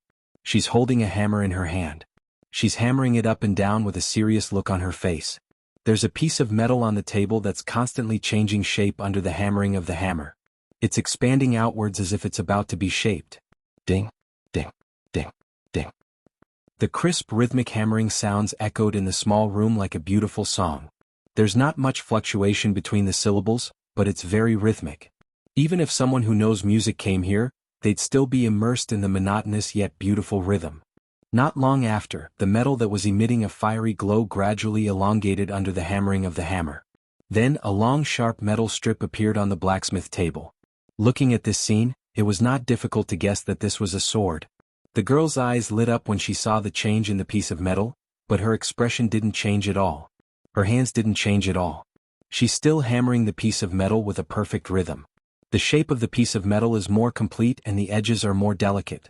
It's not hard to imagine what a sword like this will look like once it's out of the furnace. It's going to be a masterpiece. It's a shame that the heavens seem to be against this girl. Just as she was about to succeed, the door to the inner room was suddenly pushed open. A loud voice with a hint of dissatisfaction rang out. Liz. The sudden shout caused Liz to panic. Her hand trembled uncontrollably, and with this tremble, the hammer in her hand landed heavily on the edge of the iron plate, mercilessly smashing the red iron plate into two halves. Liz was stunned. She stared at the piece of metal that was broken in half on the blacksmith's table. Her eyes widened in shock. A sharp scream sounded like a bomb going off. The entire room seemed to distort a couple of times due to the shriek. The culprit who caused all this didn't even know what good deed he had done. His face turned pale, his head shook, and his eyes started to draw circles. After a long while, the screams finally stopped. Standing by the door, the person who was bombarded by stars finally heaved a sigh of relief. She panted heavily, shook her dizzy head, and looked at the owner of the voice with lingering fear, Liz. Then, he saw Liz holding two pieces of metal with tears in her eyes as if she had just lost her parents. Her eyes were filled with sorrow, and if it weren't for the fact that there were no tear stains on her cheeks, he would have thought that she had just cried. Seeing this, the culprit instantly understood why Liz screamed.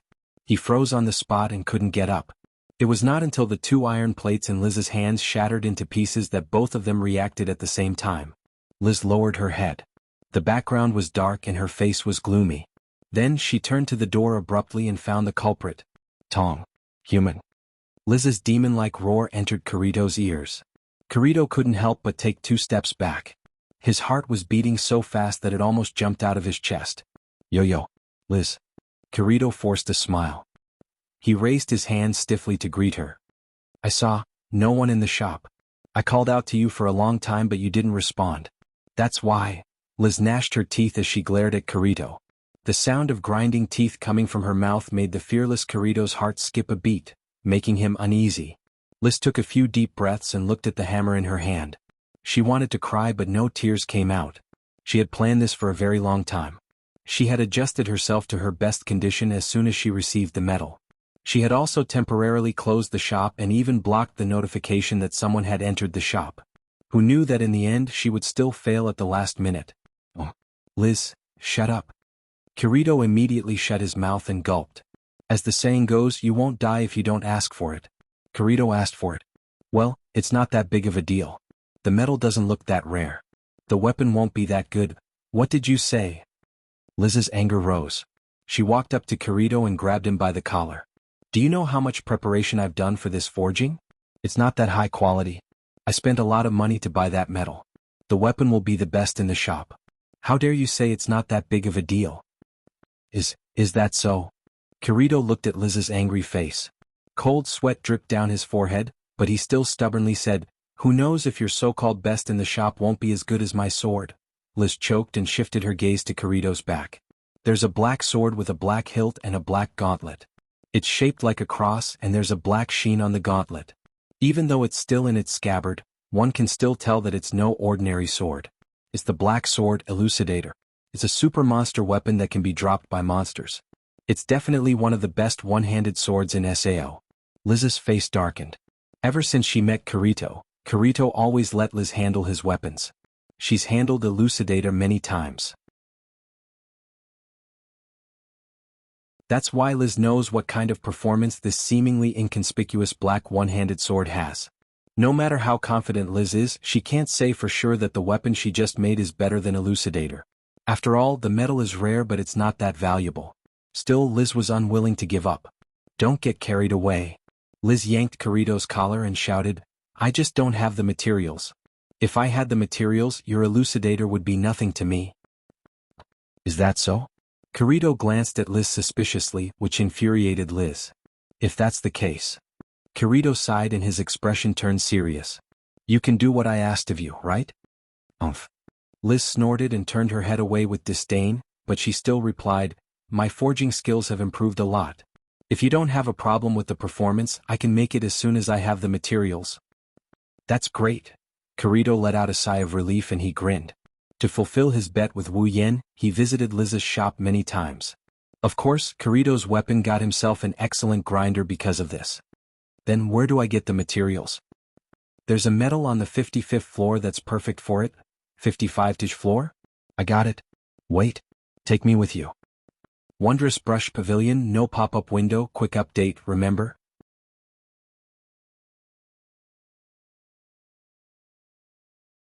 Chapter 672. Now that the problem with the weapon was solved, Kirito felt energized. He walked with more vigor as if he was in a state of excitement. It's not that he cared about the weapon, it's just that Kirito didn't like to owe anyone anything. His bet with Wu Yan was delayed because of Liz's forging skill. Now that it's finally over, Kirito can only hope that he can repay the debt as soon as possible. What would Kirito think if he knew that he was the one who needed this weapon in the original work, and he was also the one who had the skill, dual sword flow? He'd probably feel very lucky. After all, Kirito doesn't want to be in the limelight. He's a solo player and a beta tester. If he has a dual sword style, he'll become a target for everyone. That's why Kirito didn't use dual sword style in the original work until he had no choice but to use it when he was facing the final boss alone. Compared to Kirito, Wu Yan is much more direct. He didn't intend to hide his skills. His title as the Fey Swordsman has brought him enough trouble. Plus, he's much stronger than Kirito, he can handle any situation. Thus, there's no need for him to hide his dual sword stream. Kirito and Liz opened the door and walked out of the room. At the same time, a beautiful figure walked into the room. Both Kirito and Liz stopped. Asuna? Liz tilted her head and smiled. You're here too. Ha! Asuna turned around and was surprised to see Kirito standing next to Liz. Why are you here too? I have something to do. Kirito scratched his cheek and smiled awkwardly. Kirito didn't interact with Asuna in private other than when they were clearing the dungeon. Even when they were clearing the dungeon, they often quarreled.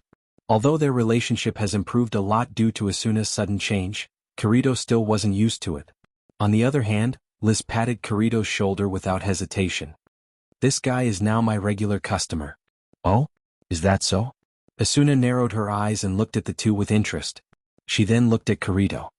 When you asked me for Liz's contact number, I was wondering what happened between the two of you. I didn't expect you to be so close. It's all because of this guy. Liz glanced at Kirito with dissatisfaction. Urging me to forge a weapon for him every day, I really don't understand. He already had such a powerful weapon, so why would he want to forge another one? Kirito smiled awkwardly and kept his mouth shut. He didn't want to tell Liz that he owed her a bet. That's why Liz thought he was the one who wanted the weapon. Asuna, on the other hand, was surprised. She more or less knew about the bet between Wu Yan and Kirito. She also knew that the weapon Kirito wanted was what Wu Yan wanted. Speaking of which, Wu Yan was the one who asked Kirito to get Liz's contact number. That's why Asuna blackmailed Wu Yan and even went to his house to ask for food.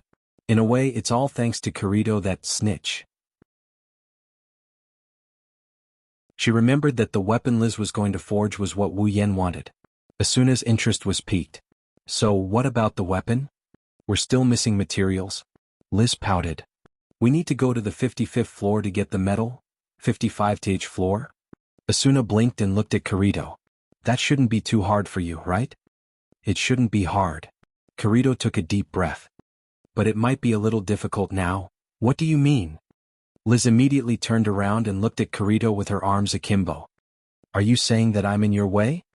No, I didn't mean that. Kirito's eyes darted around and he didn't look at Liz anymore. He was clearly telling Liz that he didn't mean what he said. You, wait. Asuna interrupted Liz and asked in surprise, Liz, you're going as well? Yeah. Liz said as if it was a matter of course. We need a blacksmith master to get the metal. Otherwise, even if we defeat that metal-producing dragon, we won't be able to get the metal. Is that so? Asuna nodded and raised her weapon with a regretful expression. I wanted to ask Liz to help me grind my weapon. Its durability is almost gone. Then I'll help you grind your weapon first. Liz didn't hesitate and put her friend's matter first. She looked at Kirito and said in a threatening tone, It won't take long, you can afford to wait, right? Kirito-kun. Kirito's mouth twitched and he nodded helplessly. Asuna and Liz laughed when they saw this. The two of them left Kirito behind and ran to the back of the shop. Kirito was left alone in the shop while the two of them chatted with each other. You only need to grind it a little to restore its durability? Liz took Asuna's sword and smiled. Do you need me to upgrade your weapon? My forging skill has improved recently and it just so happens to meet the requirements for upgrading a weapon of your level. Asuna pondered for a moment and shook her head. I don't think so. My weapon just so happens to meet my current needs. If you upgrade it, it'll affect my performance. All right then, Liz said in disappointment. It's rare for my forging skill to improve. Well, don't be disappointed. Asuna pulled Liz's hand and said, Also, I don't just need to restore its durability.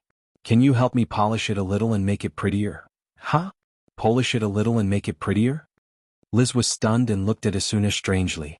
This is the first time she's been asked to make a weapon prettier while she's doing maintenance. But this was only secondary. Everyone loved beauty and it wasn't strange for a girl to have such a request, but it was a bit strange for Asuna to have such a request. In the past, Asuna didn't care about looking pretty when she's choosing weapons and equipment. She's more of a practical person. After all, she's the one in charge of the clearers and is known as the ghost of clearers. The Asuna Liz knew was the kind of person who only cared about clearers. But now that she thought about it, Asuna seems to be different from before. Liz had her suspicions a while ago. Even though Asuna is loud and casual, she's more observant than anyone else. Liz's sharp senses told her that Asuna seems to be more feminine than before. Also, his eyes landed on Asuna's ears. There was a pair of beautiful earrings dangling there. Even in the dark, they still shone with a dazzling luster. Paired with Asuna's breathtakingly beautiful face, her charm was at least several levels higher than before. Asuna actually started to dress up. Asuna, tell me the truth. Liz had a smirk on her face, but her eyes were very serious. Are you in love? Asuna froze for a second, then her face turned red when she realized what Liz said. No. How is that possible? Asuna took 2 steps back and her eyes became flustered. Liz immediately understood what's going on when she saw Asuna's reaction. Liz giggled and didn't say anything else. She looked at Asuna with a teasing gaze and started to grind Asuna's weapon. Asuna stood there and bashfully stood there. It didn't take long for Asuna's weapon to be finished. Liz said goodbye to Asuna and then dragged Kirito out of the shop. Asuna angrily turned her head when she saw Liz and Kirito walking out of the shop. She rolled her eyes and smirked. She opened her personal interface and sent out an email. Emergency. Come here immediately. Wonderful brush pavilion, no pop-up window, quick update, remember.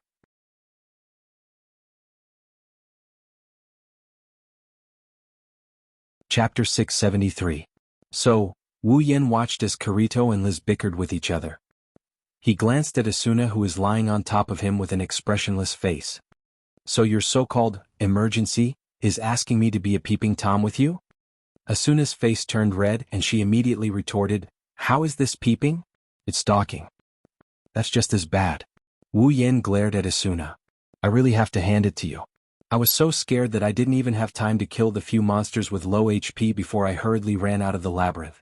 I thought you really had something urgent to deal with, but it turns out that you're here to follow me? It's not like you're short on leveling time anyway, why are you being so calculative? Asuna muttered. Besides, it's an emergency, it's about my best friend's lifelong happiness. Lifelong happiness? Resisting the urge to roll his eyes, Wu Yen ridiculed her. I don't see how this can be called lifelong happiness. Isn't it just going to fetch some metal? You don't understand. Asuna peeked her head out and glanced at Kirito and Liz in front of her. Don't you think there's something wrong with the way they look? Wu Yen spent an entire minute sizing up Kirito and Liz. After a full minute, Wu Yen finally opened his mouth. I really don't see anything wrong with them. Are you an idiot? Asuna said as she pointed her finger to the front. Don't you think there's something going on between them? Wu Yin frowned and said hesitantly. You mean, they're hooking up? Don't make it sound so bad. Asuna said in a dissatisfied tone. Are you serious? Wu Yin rubbed his chin with a puzzled expression. That's Kirito we're talking about, he only cares about the game. Would he really fall in love with someone like that? That's why I said you don't understand. Asuna pointed her finger at Kirito. Anyone who's observant can see the trend. Ah. Wu Yin smiled awkwardly. Then I guess I'm not that observant. I'm curious how you figured it out. Intuition. Ah. Wu Yin almost choked himself to death. Say that again, I didn't hear you clearly. Don't underestimate a woman's intuition. Asuna said with a serious expression. Even if they're not doing anything right now, something is going to happen soon. Wu Yin sucked in a deep breath. His lips trembled as he closed them. In the end, all the words he wanted to say were summed up in one sentence. They're getting further away. Asuna patted Wu Yan's back and she nudged him a little further away from the group. Hurry up and follow them. Don't follow them too closely, Kirito's detection skill is really high, be careful not to get caught. I know. Hurry up and follow them. Asuna's tone didn't show the slightest bit of concern. Instead, there was a hint of indignation. She blurted out without thinking.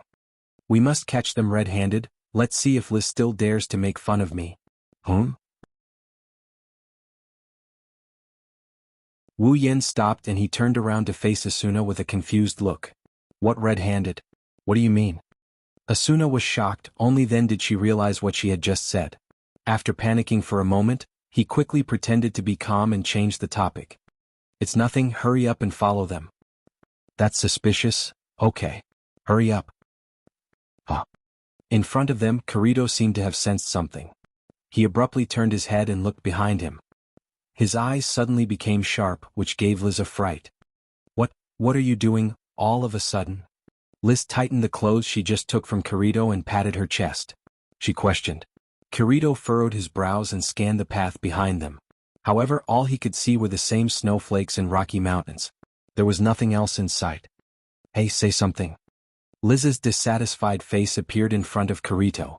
Finally, Kirito's attention was diverted from the scene behind them.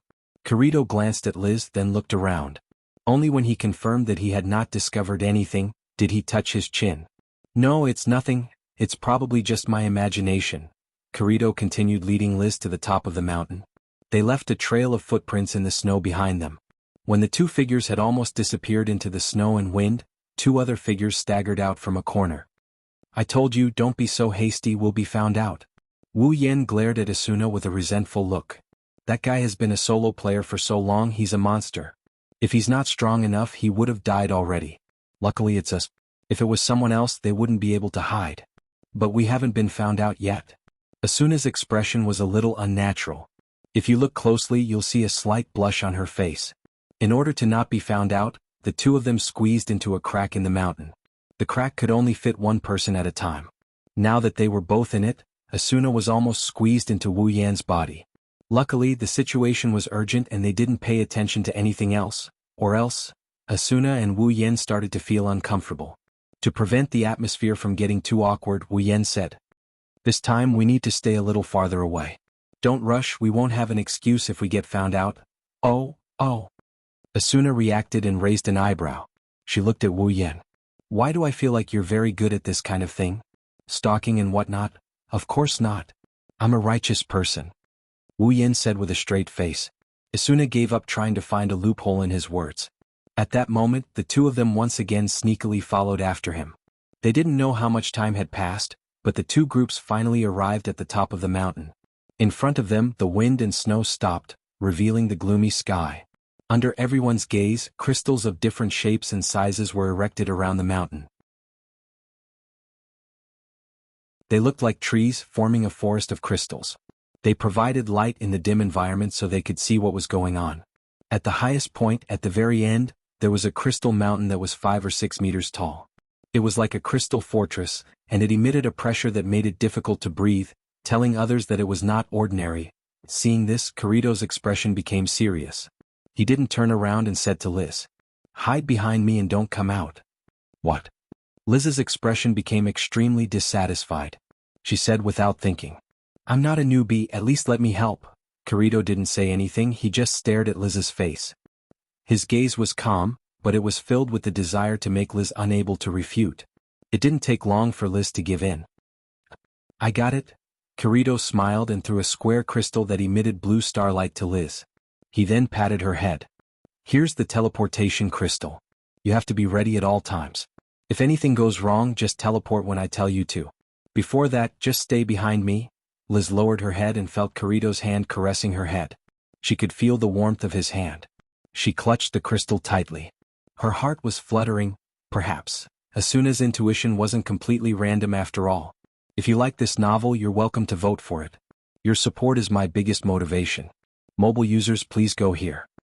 Wondrous Brush Pavilion, no pop-ups. Quick update, remember?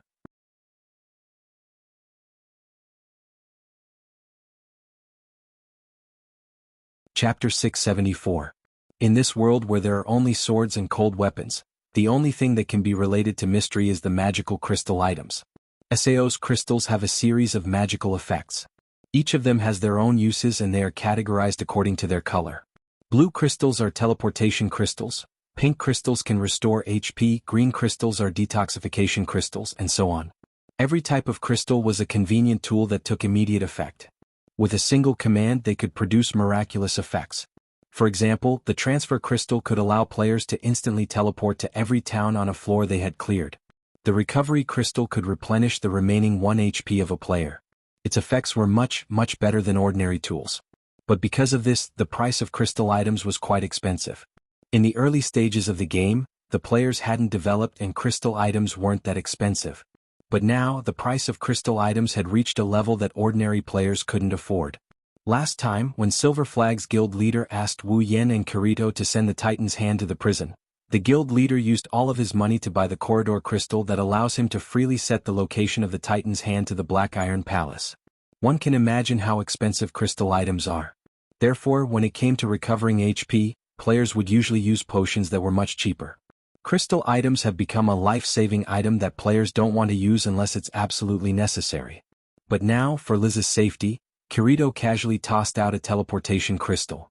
It's not that Liz doesn't have a teleportation crystal, but she felt like the one in her hand is much heavier and warmer than hers.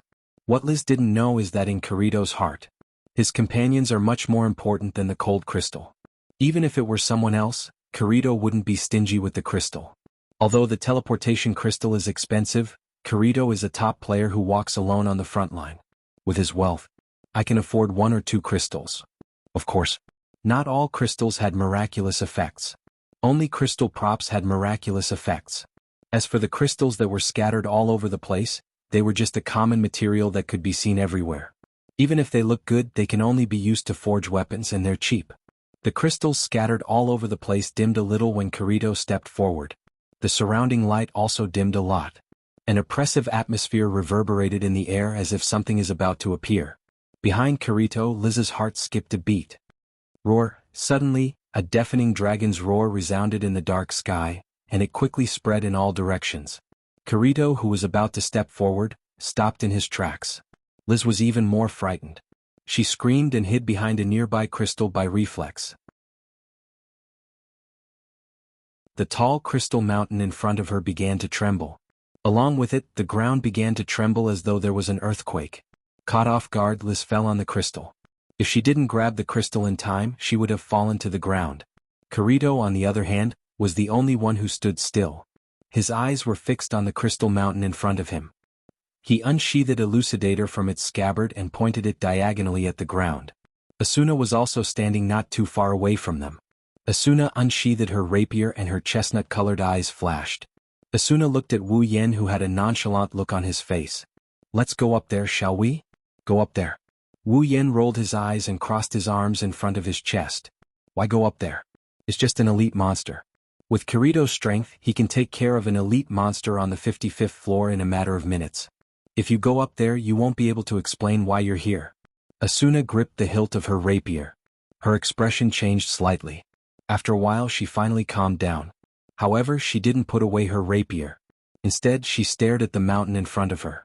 "She'll rush over if anything goes wrong." Wu Yen shook his head and didn't say anything. Asuna's too worried. Accidents happen every year, but Liz isn't a newbie. She's no match for Kirito in terms of strength.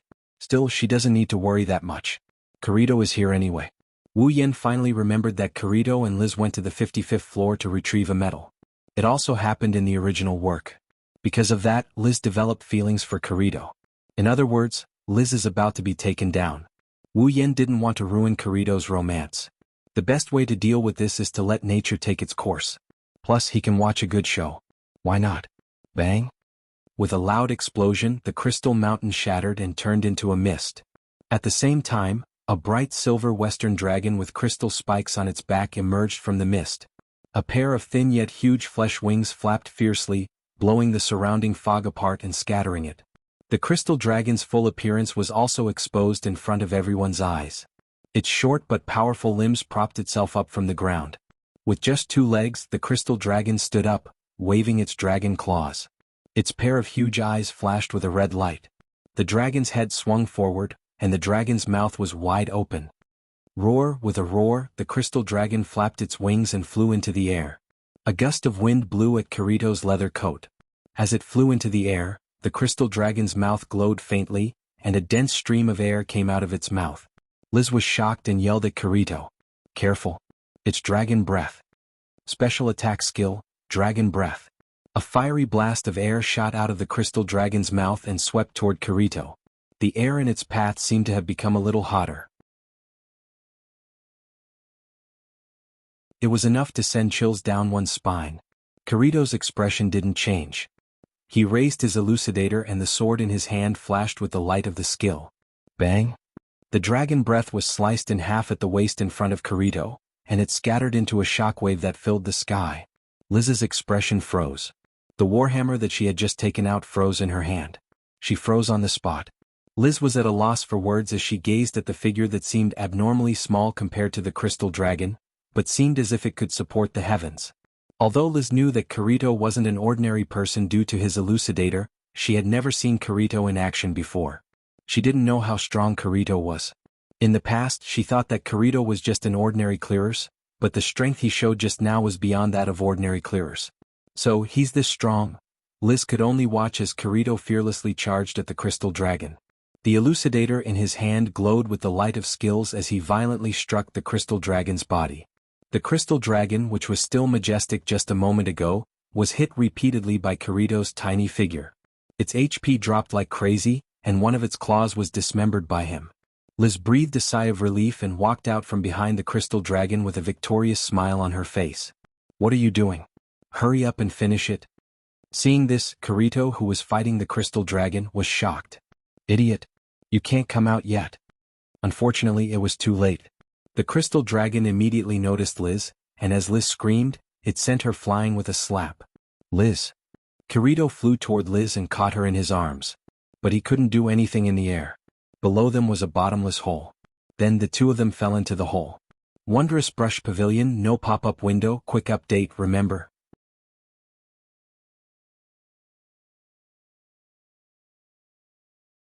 Chapter 675. Liz. Asuna screamed from afar as she watched Kirito fall into the hole with Liz in his arms. She turned into a streak of light and dashed forward. When Wu Yan tried to stop her, Asuna was already at the edge of the hole. Liz. Asuna leaned on the edge of the pit and screamed at the top of her lungs. The only response she got was the echo of her own voice, and the echo of Liz's scream echoed in the air. In midair, the crystal dragon looked down at Asuna. Its eyes suddenly lit up, and it flapped its wings, intending to dive down and give Asuna a head-on attack. However, a figure suddenly appeared behind Asuna and stood there quietly. A pair of wine-red eyes stared at the crystal dragon, causing it to immediately stop its dive. Roar! The crystal dragon roared at Wu Yan and stopped attacking. It shook its head a few times as if it's considering its options. Then, it turned around and flew away without looking back. Wu Yan stared at the crystal dragon until it disappeared from his sight. He looked at Asuna, who was lying on the edge of the crater. He walked over to her and he placed his hand on her shoulder. Don't worry, Kirito is here. Liz will be fine. How dare you? Asuna's eyes were filled with tears. She turned around and glared at Wu Yan. You should have come to help in the morning. Now Liz fell into the hole. Even if she's fine, how are they going to get out? Hey, calm down. Wu Yen tightened his grip on Asuna's shoulder and said helplessly. Kirito is a solo player, he's faced countless traps. There are even life-threatening ones. This small hole won't be a problem for him. Even if it's a crystal-nullified zone, he'll find a way to get out. Asuna looked at Wu Yen and then at the bottomless pit. She didn't look any less worried about Wu Yen. But, okay. Wu Yen bitterly smiled as he pulled Asuna up from the ground. Even if you don't believe in Kirito's abilities, shouldn't you at least believe in me? Asuna was furious when she heard this. You're the most untrustworthy if you didn't stop it.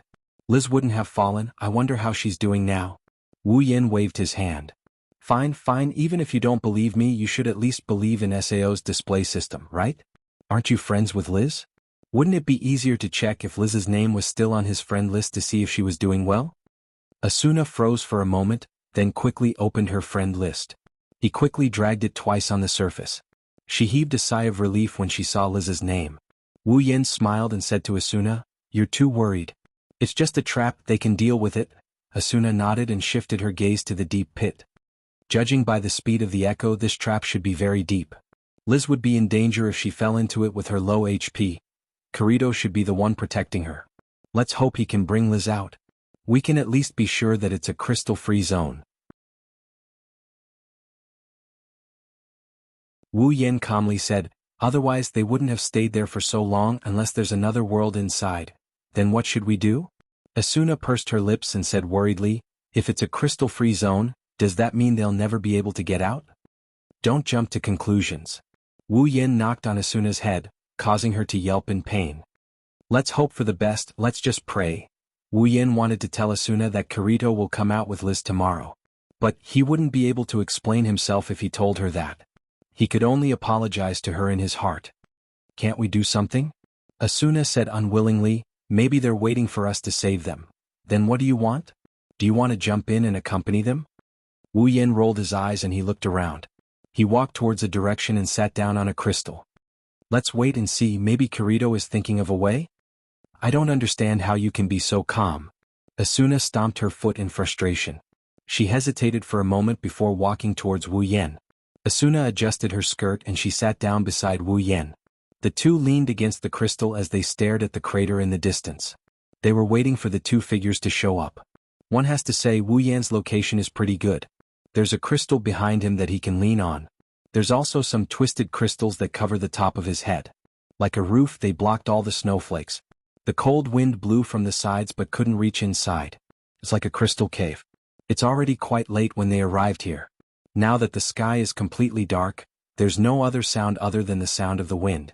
Wu Yen took out a prop lamp and lit it up so that the place wouldn't be too dark. Snowflakes were the only things moving in front of them. Snow whistled as it fell from the sky. Although the wind was blowing, the air was strangely still. In such an environment, one's mood could not help but become heavy, especially those who were easily sentimental, such as, hey. Asuna crossed her arms and looked at the scene outside. She couldn't help but speak. Say, how are our bodies in the real world right now? Wu Yen, who was looking at the items in his inventory, paused for a second. Then he continued looking as if nothing happened. If it's you, you're probably in a hospital. After all, the people outside wouldn't leave those trapped in SAO alone? I thought so? Asuna muttered, then she looked at Wu Yen. You're saying you're not in a hospital? That's right. Wu Yen can only say that in his mind. Even if he said it out loud, Asuna wouldn't believe him. After all, their bodies in the real world don't know how to eat. If they don't receive nutrition from the hospital, everyone here will starve to death. Even though Wu Yen is a true ancestor and can't die, Asuna won't believe him. Probably. Wu Yen could only say so. It's incredible. Asuna said softly, her expression became complicated. Our bodies are supposed to be lying down, but we're actually living in this world. I don't want to admit it. Asuna raised her head and looked at Wu Yen with an indescribable expression. Even I'm starting to get used to this world. Well, it doesn't matter to me. Wu Yen said casually, it doesn't matter which world we're in, the most important thing is to be alive. Life without effort is meaningless, life without enjoyment is boring, only by working hard and enjoying life can we be truly alive. Truly, alive. Asuna lowered her head and pondered for a moment. Then she smiled. Why do you sound so convincing every time you say it? Is that so? Wu Yan scratched his head and said in a resentful tone. I feel like I'm the worst at shooting my mouth off. Compared to saying nice things, I prefer to express my thoughts. Maybe it's because I'm speaking from the bottom of my heart that you find it persuasive, right? Asuna smiled and stared at Wu Yan's face with her chestnut-colored eyes. After a while she said, Actually, I've been wondering what kind of life you lived after you passed the first floor. Oh? Wu Yan's interest was piqued. Then what's your conclusion? Huh? Asuna leaned on the crystal and said in an ethereal voice. You're even more charming than I thought. You, wonderful brush pavilion, no pop-up window, quick update, remember?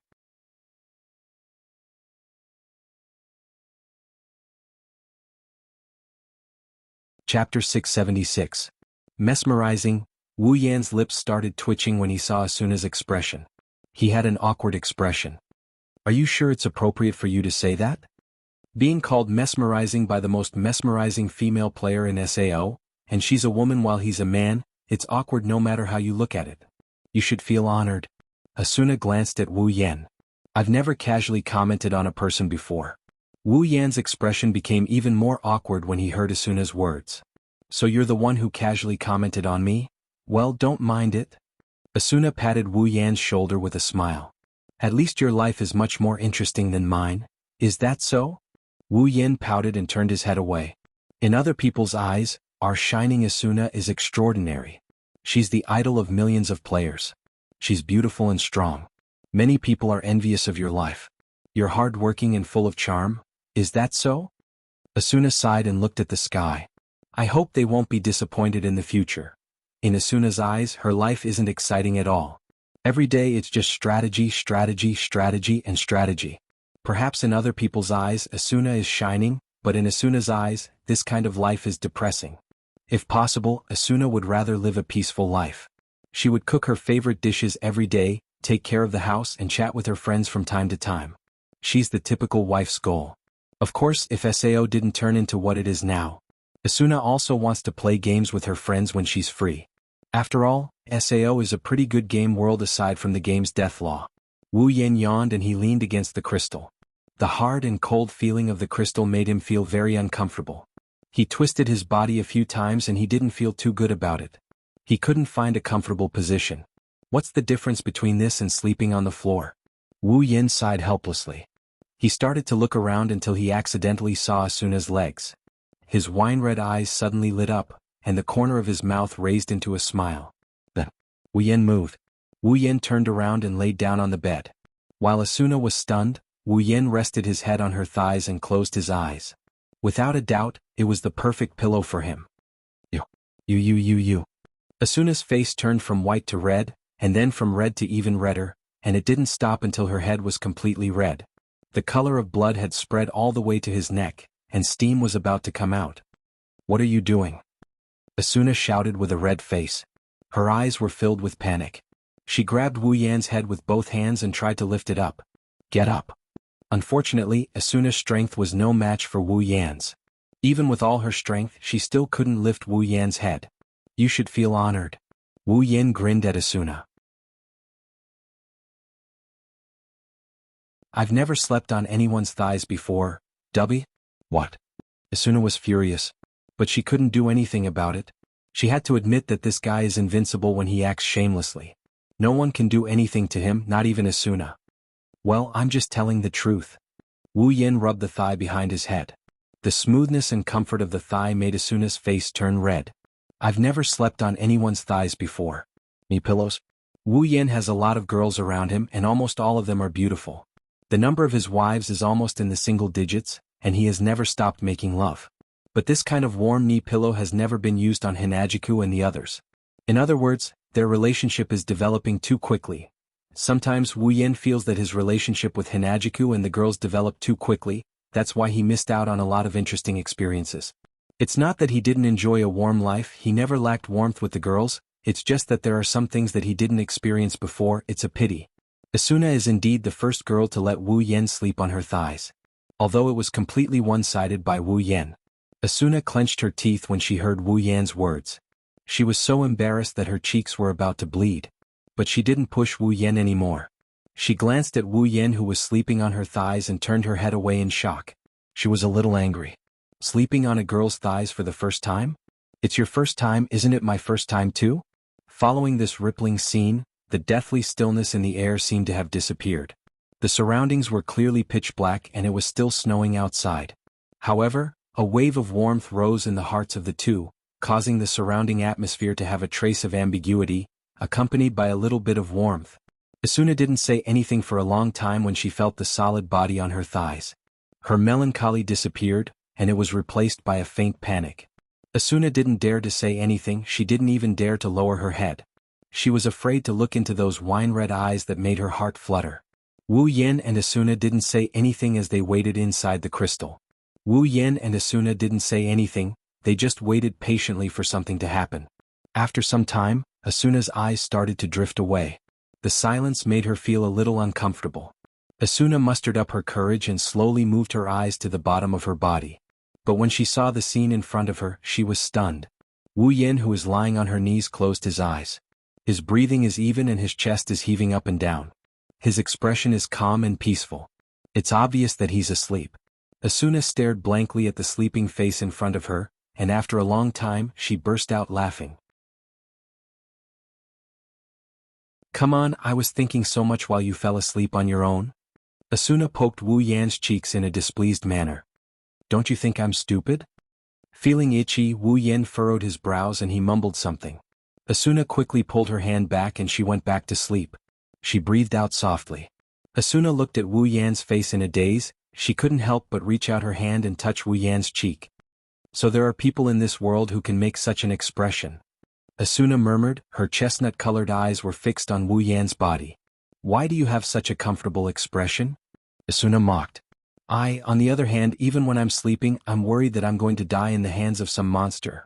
I don't think there is anyone in this world who can sleep as comfortably as you do, right? Asuna kept talking to Wu Yan while he was sleeping. She said all the things that she didn't dare to say out loud: worry, uneasiness, sadness, lamentation. Unknowingly, everything that happened in Sao over the past 2 years was recounted by Asuna.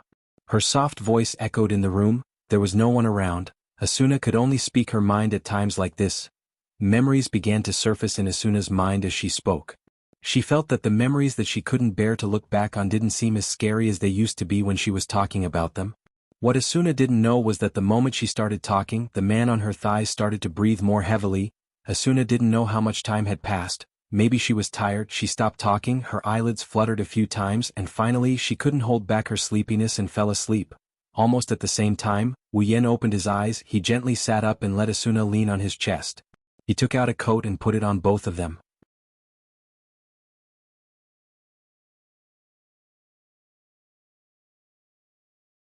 Chapter 677. In her dream, Asuna felt as if she was soaking in a hot spring. Her body was warm and comfortable. She felt a sense of security from the bottom of her heart. She slept soundly and she even dreamt of living happily in another world. However, the sweet dream came and went quickly. Perhaps because she had enough sleep, her drowsiness started to fade away. Asuna's eyelids trembled and she slowly opened her eyes. The first thing she saw was the same snow and crystals as before, and there was a big black hole right in front of her. Asuna wanted to stretch her body lazily, but as soon as she moved, she realized that she was covered by a coat, and her body was being hugged by a hand. Asuna was shocked. She reflexively turned her head to the side, but what she saw made her freeze. Wu Yin, who was supposed to be resting on her thighs, came to her side and hugged her body. Her head was resting on his shoulder, and the two of them were curled up together. They were sharing a coat and it was draped over their bodies. Asuna lost her ability to think and her face started to flush. Asuna didn't react at all. She just faced Wu Yen with her flushed face. Their faces were less than 5 centimeters apart. She could even feel his breath on her face. They looked like a couple who were about to kiss. The atmosphere was pink. After a while, Asuna finally reacted. Her chestnut-colored eyes panicked. She subconsciously moved her head away from Wu Yan's face. Then, she took a few deep breaths and suppressed the complicated emotions in her heart. She glanced at Wu Yan. Asuna hesitated for a moment, then she reached out her hand and pushed him. Hey, wake up! If it was any other time. With Wu Yan's vigilance, Asuna would have woken up at the same time. She would have woken up after the first movement. However, Wu Yan was sleeping like Asuna. Inexplicably, he slept so soundly that the body in his arms didn't wake up in time. It wasn't until Asuna woke him up that he abruptly woke up. What the hell? You scared me? Wu Yan was relieved when he saw it was Asuna who woke him up. He complained and yawned. It's not dawn yet. Why are you awake so early? For someone like Wu Yan who loves to sleep in, waking up early is always a pain in the ass. How dare you? Asuna pursed her lips. Her eyes were filled with endless danger. When are you going to stop hugging me? Wu Yan was startled. He quickly let go of Asuna's waist and smiled awkwardly. I was worried that you wouldn't sleep well. Asuna narrowed her eyes and stared at Wu Yan. She didn't say anything until Wu Yan felt embarrassed. She didn't look away until Wu Yan said that she slept well in his arms. As if to prove that Wu Yan was lying, a ray of sunlight suddenly shined on their faces from the other side of the sky. It instantly attracted Wu Yan and Asuna's attention. With the appearance of the sun, its owner finally shyly emerged from the other side of the mountain, gradually revealing its full appearance. The dark clouds in the sky instantly converged into a golden color, and the originally pitch-black earth was also replaced with a different color. The white snow receded like the tide. Warmth filled the entire space. The world seemed to have come to life because of this. It was no longer lifeless but full of life. It caused people to feel as though they were in a dream. It no longer felt real. Wu Yan and Asuna didn't say anything for a long time. They didn't say anything but the corners of their lips curled up. They were in a good mood. It's so beautiful. Asuna murmured. It's like a dream. It's not a dream. Wu Yan smiled gently. He picked up a handful of snow that didn't disperse in time. The light is warm, the snow is cold, everything is so real. Reality? Asuna lowered her head and touched the cold snow in a daze. Is there real in this world? Yes, there is. Wu Yan looked at Asuna with a serious expression. Even if feelings can be faked, bodies can be faked, and everything can be faked, memories can't be faked. We met in this world, we got along in this world, we got to know each other in this world. This is the truth that can't be faked. Meeting. Getting along. Knowing each other. Asuna looked straight into Wu Yan's eyes and said, but it's only limited to this world, right? The world is small. Wu Yan stood up and patted the snow off his body. He smiled and said, since we met in this world, there must be a reason for us to meet again in the other world. I have always believed in this. Wu Yan couldn't help but think of the girls in the Spalier world. A faint smile appeared on his face. That's right, back in the dungeon world he had a chance to meet them. Now they had a reason to meet again. And they will be together forever. Asuna looked at the smile on Wu Yan's face. She felt a warm current flowing through her heart and it lingered for a long time. She was dazed for a moment before she smiled. Standing up from the ground, Asuna held the coat draped over her body with one hand and patted the snow off her body with the other. What you said is indeed very persuasive, because it's from the bottom of my heart. Wu Yan laughed. Asuna tightened her grip on the coat and looked at the sun in the distance. Actually, compared to meeting, getting along and getting to know each other, I would rather… What did you say? Wu Yan turned his head in confusion while gazing into the distance. No, it's nothing. Asuna smiled. Her smile was full of happiness, the bitterness from before was gone. Roar! Suddenly a dragon roar sounded in the sky. A black shadow suddenly shot over from the horizon. Its speed was extremely fast. In the blink of an eye, it arrived in the sky above the scene. With a turn, it shot into the deep pit in front of it. That's… Asuna cried out in surprise. It's the dragon. After the initial surprise, Asuna was shocked again. Shit. Liz and the others are still inside. As soon as she said that, a dragon's roar came from the pit and entered Wu Yan and Asuna's ears. Then the crystal dragon appeared in front of them. It flew out of the pit and landed on the ground. They could clearly see two figures on the dragon's back. No way. Asuna pointed her finger at the back of the crystal dragon. Is that Kirito and Liz? Finally. Wu Yan shook his head and laughed. He already knew this would happen. We didn't waste the night waiting here. In the sky, the crystal dragon abruptly stopped in midair. Kirito and Liz, who were hanging on its back, were flung away due to inertia. Liz. Asuna was overjoyed to see Liz in one piece. She wanted to run over but Wu Yan stopped her. Wait, Asuna. Wu Yan stopped her. Asuna didn't have the time to go over but she saw the two figures in free fall hugging each other. Asuna's mouth gradually opened wide, and her expression became strange. Liz, really? It's best if we don't disturb them? Wu Yan said with a smile. Asuna rolled her eyes at Wu Yen, but she didn't go out. She looked at her best friend hugging Kirito tightly. Asuna revealed a beautiful smile. That's great, Liz.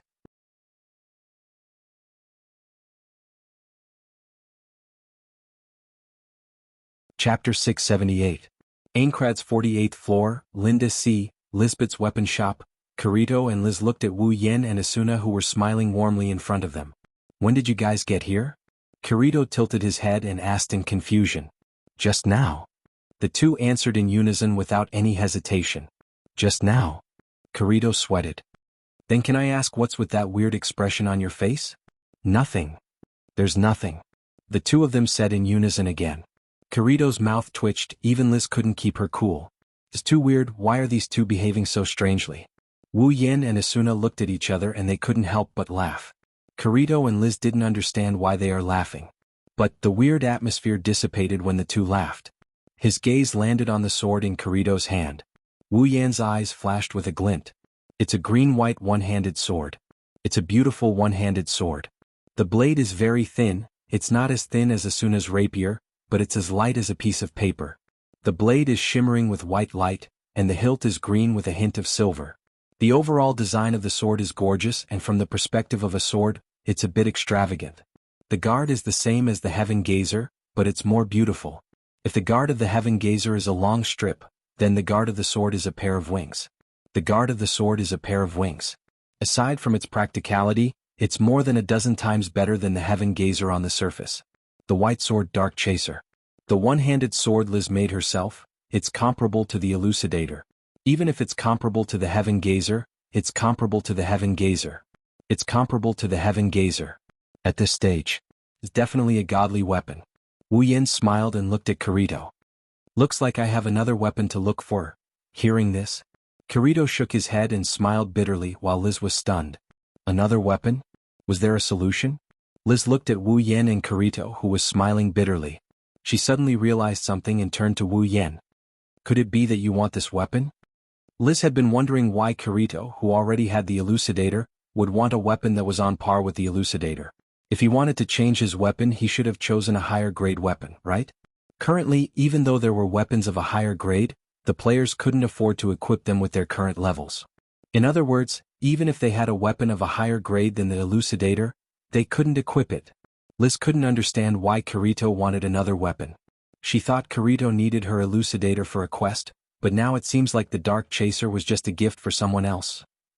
Don't tell me you really want it? Liz pointed at Wu Yen with a doubtful look. She sounded a bit anxious. Of course, Liz's Dark Chaser contained her feelings for Kirito. In other words, it was like a token of love. But now, the love token that he created for Kirito was given to another person. How could that be? Kirito seemed to know what Liz was thinking. He glanced at the anxious Liz, who was glaring at him fiercely, and the bitter smile on his face deepened. Kirito raised the Dark Chaser and nodded. You're right, I didn't want this weapon. Liz's expression became even more anxious, she even felt a little wronged. She opened her mouth and was about to say something, but Kirito beat her to it. But not anymore. Kirito clicked his tongue and took off the Elucidator from his back. He handed it to Wu Yen while the others were still in a daze. You can have this one. Wu Yen looked at the Elucidator in surprise. He took it, blinked, and looked at Kirito. Are you sure? Isn't this the sword you've been using for a long time? That's true. Kirito stroked the Dark Chaser in his hand and glanced at Liz, who was smiling happily. But I have a reason why I must use this sword. Asuna looked back and forth between Kirito and Liz with interest. She smiled slyly. Are you guys really? Kirito turned his head away awkwardly. Liz, on the other hand, blushed a little and put her hands on her waist. That's right. I just confessed to Kirito. We're officially dating. Even though Wu Yen and Asuna saw this coming, they were still shocked by Liz's words. They stared at the smiling Liz and the awkward Kirito and they couldn't help but laugh. Asuna trotted to Liz's side and took her hand. Congratulations, Liz. Hee hee. Liz giggled. Asuna almost couldn't believe that the person in front of her wasn't her bossy and generous friend anymore. You're amazing. Wu Yen patted Kirito's shoulder and sighed. I can't believe you got conquered just like that. What do you mean by being taken down? Kirito tried to defend himself. Wu Yen, Asuna, and Liz rolled their eyes at him.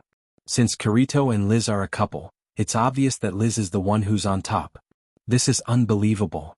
Asuna stared at Kirito. You bastard, you're either at the front line or running around all day long. Other than the raid battles where you showed up, you've always been alone, haven't you? I didn't expect you to accept Liz. Kirito chuckled awkwardly. If that's the case, Wu Yen is also a lone wolf, right? Aren't you still clinging to him? Huh? Asuna and Liz turned around with a dangerous glint in their eyes. What did you say? Asuna's beautiful yet cold smile appeared on her face. Please say that again, I didn't hear you. Kirito broke out in a cold sweat. Liz grabbed Kirito's ear. Are you saying that I've been clinging to you? No. You misheard me. Kirito covered his ear and begged for mercy. Wu Yen observed a moment of silence for him. Kirito has a tough girlfriend and he's the one being confessed to. Looks like he's going to have a hard time in the future. In Kirito's eyes, Wu Yen looked like he's gloating over Asuna's misfortune. Kirito glanced at Asuna and he mumbled to himself. You'll be conquered sooner or later. Wu Yen couldn't hear Kirito's muttering. He was focused on the elucidator. Clang! Kirito, Asuna, and Liz shut their mouths at the same time. Wu Yen pulled the elucidator out of its scabbard and raised it in front of him. The black sword body was flickering with a faint silver luster, but the sharp edges were white. An icy cold light fluctuated from it, like a poisonous snake hiding in the grass, hiding its sharp fangs, but it also caused people to be afraid. With a flip of his hand, Wu Yen brandished his sword. He checked his current stats and the weight of elucidator. He couldn't help but laugh. As expected of a celestial weapon dropped by a floor 50 boss. Its stats are on par with his Heaven Gazer. In fact, its stats are much higher than his Heaven Gazer. No matter how strong his Heaven Gazer was, it was only a weapon dropped from the first floor. If he did not consider the enhanced and upgraded attributes, it could not compare to the elucidator at all. With the elucidator, Wu Yen can already foresee the increase in his own strength.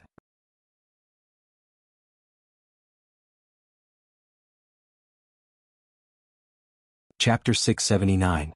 One day early in the morning, a warm light shone through the window into the living room, dispelling the cold air in the room. Little bits of vitality wandered around the room like sprites of spring, telling the owner of the room that it's a good day. However, for a certain someone, this kind of vigor was more like an alarm clock than a good weather forecast. Because of the good light, he had no choice but to climb out of his comfortable bed because his butt was directly basked in the sun. Walking out of the room, there are still some tears at the corner of his eyes, proving that he hasn't fully woken up from his slumber. His hand kept patting his mouth, yawning after yawn came out of his mouth. If it wasn't for the fact that his clothes are still neat and his hair isn't messy, anyone would think that he's a sloppy person. Wu Yen sat on the sofa and lazily opened his personal interface. He tapped on it a few times and a breakfast, a pot of black tea, and a piece of paper appeared on the table in front of him. In SAO, no matter how long a character sleeps, they won't get dirty. In the morning, there's no need to brush your teeth or wash your face. Even if you want to do that, there's no tool for you to do it. So, it's normal to eat breakfast in this world. After pouring a cup of black tea, Wu Yen picked up the breakfast and the paper in front of him. He ate his breakfast while looking at the paper. In this world, information is a very important thing.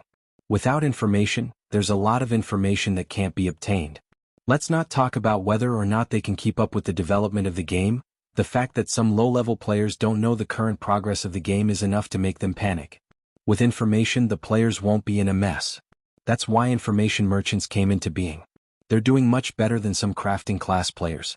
As long as they have good eyes and timely information, they can make money. They don't need to train their skills like crafting class players. It's quite easy. Of course, it varies from person to person.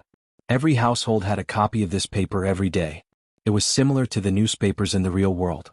With this, the players would not be kept in the dark and would not be clueless about what was going on. Even Wu Yen is no exception. He has to prepare a copy every day just in case he missed something important. It's just a couple of course questions anyway. Wu Yan's wine-red eyes kept rolling as he browsed through the latest information. Did they clear the 73rd floor? He blinked his mouth. Wu Yen swallowed the last bite of his breakfast and shook his head with a bitter smile. The clearers are quite nimble. I thought the monsters in the labyrinth area would give them a hard time. At this point, almost a quarter of Aincrad's floor has been cleared. As the players surged towards the higher floors, the levels of the monsters increased. Moreover, after the 70th floor, the number of irregular monsters increased. Their attack patterns also became more complex, causing the monsters on the 70th floor and above to be filled with uncertainty and surprise. They're very difficult to deal with. Even Kirito has been complaining to him that he's reaching his limit. Maybe he'll reach his limit in a while. He has no choice but to join a guild. Other than Kirito, Wu Yen is probably the only player capable of going solo at the front line. Luckily for Wu Yen, the front line isn't enough to give him any pressure, even if he doesn't use dual blade Ryu. Although he didn't go on a rampage in every floor of the labyrinth like he used to, he didn't have much to fear as he has the healing fairies around him. For example, he killed the 72nd floor's boss without using dual sword stream. For the time being, Wu Yen doesn't feel as pressured as Kirito. It's also because of this that Wu Yen thought the clearers would need some time to clear the entire labyrinth area so that they can find the boss room. Who would have thought that the plan wouldn't be able to keep up with the changes? Maybe my battle record has stimulated them. Wu Yen pursed his lips and tossed the paper in his hand onto the table. He then started sipping on his black tea. In the original work, Kirito discovered Heathcliff's identity on the 75th floor and caused the final battle to be brought forward. But now, Kirito doesn't have dual sword stream anymore and he's not as close to Asuna as he was in the original work. I don't think he'll get involved with Heathcliff anymore, right? Wu Yen couldn't help but feel worried. After all, they've already cleared the 73rd floor and the 74th floor is just around the corner. Once they clear the 74th floor, they'll reach the 75th floor. With the current situation, the chances of Kirito discovering Heathcliff's identity are close to zero. There's nothing to worry about. Wu Yen raised his head and looked at the scenery outside the window. He then chuckled. Plus he's dating Liz right now. He doesn't have time to get involved in the affairs of the major guilds. Speaking of Kirito, Wu Yen recalled that in the original work, there's a chowder rabbit in the forest not far from the 74th floor labyrinth area. It drops S-rank super rare ingredients. S-rank super rare ingredients? Wu Yan's eyes lit up. He's had a lot of rare ingredients and he's eaten a lot of them, but he's never tried an S-rank super rare ingredient. In the original work, super rare grade S ingredients only appeared once in the early and late stages of SAO. Although he didn't know if there would be more after the 75th floor, it would be a waste of time if he didn't get it now. Wu Yen couldn't hold back anymore. He stood up and walked towards the door. Aincrad's 74th floor, outside the labyrinth area.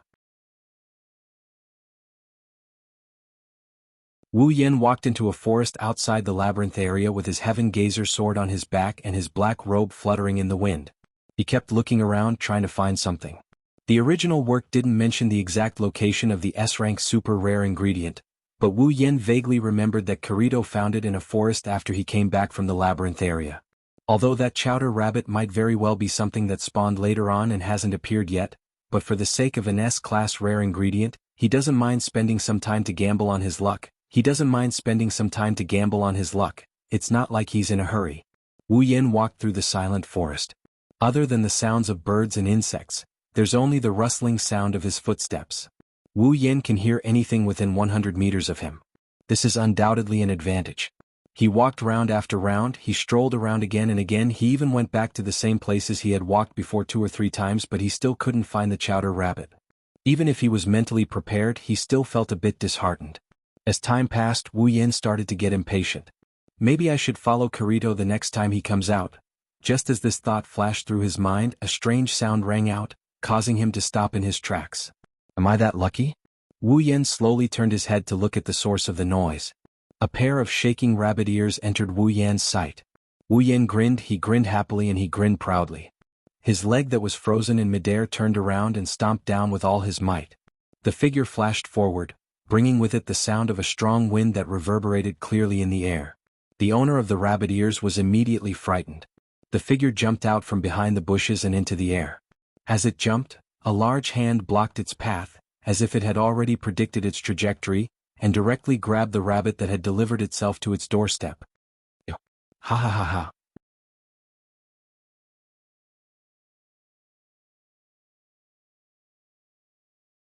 Chapter 680. Generally speaking, monsters that have a 100% chance of dropping food ingredients have no level or combat power, just like animals in the real world.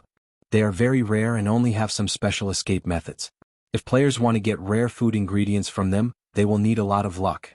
Monsters that have a 100% chance of dropping food ingredients are either very good at escaping or very limited in number. The chowder rabbit that can drop a super rare grade S food ingredient is one of these monsters.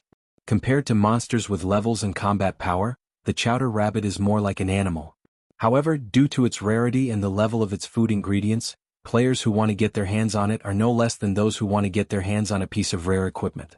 The price of the chowder rabbit is much higher than some of the better equipment. That's because the chowder rabbit is probably the only super rare grade S food ingredient in SAO. Of course, it doesn't mean that some monsters with levels can't drop food ingredients 100% of the time. However, compared to the super rare grade S food ingredient, most players would prefer the super rare grade S food ingredient because the super rare grade S food ingredient is much safer. After capturing the chowder rabbit, Wu Yin wasn't in a hurry to kill it. At least, based on the original story, there's only one chowder rabbit that can drop a super rare grade S food ingredient. If he killed it casually, it wouldn't be memorable. Wu Yin observed the chowder rabbit in his hand with great interest. The chowder rabbit seemed to have intelligence. It knew that it couldn't break free from Wu Yan's hand, so it used its blood-red eyes to threaten Wu Yan. It tried to bluff, and its sharp beak kept rubbing against Wu Yan's hand. It looked like a dog that would bite at any moment. Wu Yan was amused by the chowder rabbit's behavior. He had to admit that the chowder rabbit's behavior didn't look fierce at all. Instead, it looked funny. However, the chowder rabbit's actions surprised Wu Yan. Is there some kind of AI controlling it? Wu Yan smiled and shook his head. He took out a small needle from his item slot and mercilessly stabbed the chowder rabbit. Eek! The chowder rabbit cried out in pain. Under Wu Yan's attack, its HP did not decrease in the slightest, but it was inflicted with a debuff, paralysis. The chowder rabbit stiffened. His forelimbs began to soften and his eyelids became heavy. Just like that, his body drooped as Wu Yan grabbed his rabbit ears. He could no longer move. Wu Yan nodded in satisfaction. He carried the bunny's ears and walked towards the nearest town. If it was an ordinary player, since he had a super rare grade S ingredient in his hand, he would have probably used the teleportation crystal to escape back to the town. A man's wealth is his own ruin. SAO was never short of bandits who would kill and rob. For safety's sake, Zhang Yang decided to take the risk. Even the most expensive crystal items would be used. What's more, S-grade super rare ingredients, if exchanged for money, would be enough to buy dozens or even hundreds of crystal items. There was no player who wouldn't know how to choose. Only the daring Wu Yan would be able to carry a chowder rabbit in broad daylight and wander around the area. Aincrad 74th floor, Camdetto. This is the town closest to the labyrinth area's tower. It's about half an hour's walk towards the tower to reach the labyrinth area. There's only a forest between the two places. Since the 74th floor was the highest floor they had reached so far, only top-tier players would be active here. Those who were not strong enough would not even dare to come here. Some of the more cautious top-tier players would even start out in the fields. As a result, the town closest to the labyrinth area was relatively empty for the time being. Of course. In the next instant, the situation was completely different. At the Transfer Gate Plaza, a circular lake light suddenly flashed, illuminating the entire platform. Following that, one figure after another walked out and lined up in front of the plaza. Moreover, all of them were dressed in the same way. The group that appeared in the plaza attracted the attention of several players. Based on their discipline and attire, it's obvious they're from the same guild. When the last player walked out of the teleportation gate, there was already a group of about 50 people lined up in front of the plaza. They were all wearing white armor with red edges and a majestic cloak on their shoulders. In SAO, there's only one guild that has such attire. Knights of the Blood. Not long after, a beautiful girl with chestnut-colored hair also walked out of the teleportation gate. Behind her was a ponytailed follower with a skull face. One was beautiful to the extreme while the other was lacking in looks. The contrast between beauty and ugliness was undoubtedly huge. If it was someone else, they probably wouldn't dare to follow behind the former. However, this person's face was full of righteousness and he didn't have any self-awareness at all. When the Knights of the Blood team saw the girl walking out of the teleportation gate, they immediately held their heads high. Asuna-sama. Asuna gently nodded in response to her subordinate's words. Asuna looked more dignified than usual. She had a serious expression on her face, which made her beautiful face look even colder. It made people feel inferior and afraid to get close to her. In front of outsiders, Asuna always had this cold expression on her face. It's a stark contrast to the smile she always puts on in front of Wu Yan. That's the difference in treatment. Some of the people in front of Asuna have known her since she joined Knights of the Blood. However, in Asuna's eyes they're just outsiders, including the leader of Knights of the Blood. Asuna only treats Wu Yen, Liz, and Silica, the cute girl who left a good impression on her even though she didn't see her often. As for the rest, there's no one else in this world that can make Asuna treat them with sincerity. The reason Asuna brought the Knights of the Blood here today was to challenge the labyrinth area. The monsters on the 70th floor and above are no longer the same as they used to be. The monsters on the 70th floor and above are much more difficult than they used to be. That's why Asuna brought so many people to challenge the labyrinth area. She wanted to know the exact strength of the monsters on the 74th floor. She wanted to know the exact strength of the monsters on the 74th floor. That way they wouldn't be short on manpower when the time comes. Asuna glanced at the Knights of the Blood members. Wherever she looked, the Knights of the Blood members puffed out their chests and looked radiant. They wanted to leave a good impression on Asuna, but all they got in return was a cold stare. "Let's go," Asuna said softly. "Yes, ma'am." While the Knights of the Blood were walking towards the labyrinth, a figure suddenly appeared in front of them. The Knights of the Blood froze on the spot. "That's..." someone shouted in surprise. "It's the Fey Swordsman." The Knights of the Blood panicked. They looked at each other in confusion. They didn't expect to see such a legendary figure here. Unlike the others, Asuna was stunned for a moment before the cold expression on her face melted away. A smile appeared on her face, but when she saw the chowder rabbit in Wu Yan's hand, her smile froze. Wu Yan noticed the Knights of the Blood Oath blocking the road ahead. He also noticed Asuna. "Yo, Asuna." Wu Yan waved the rabbit in his hand as if he was greeting her. "You're here too?" Asuna ignored Wu Yan's words. Her chestnut-colored eyes were fixed on the chowder rabbit in Wu Yan's hand. Her eyes were filled with excitement. Wu Yan was stunned by Asuna's reaction. He cursed in his mind when he realized what happened.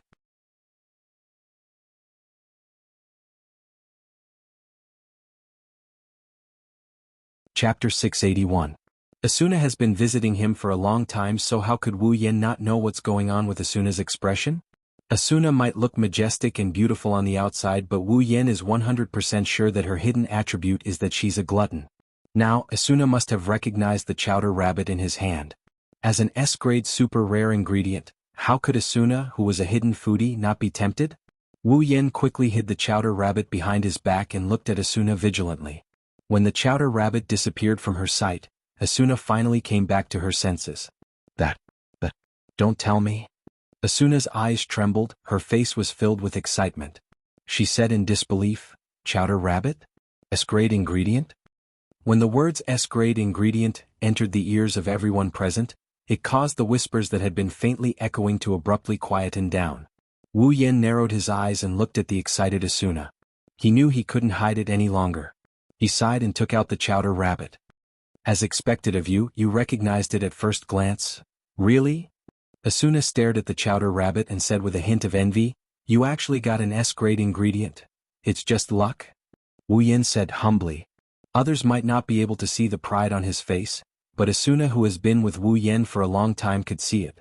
If it was the usual Asuna, she would definitely give Wu Yan a blow or two. But now she didn't have such thoughts. Instead, she looked at Wu Yan with a smile. She looked unusually sweet.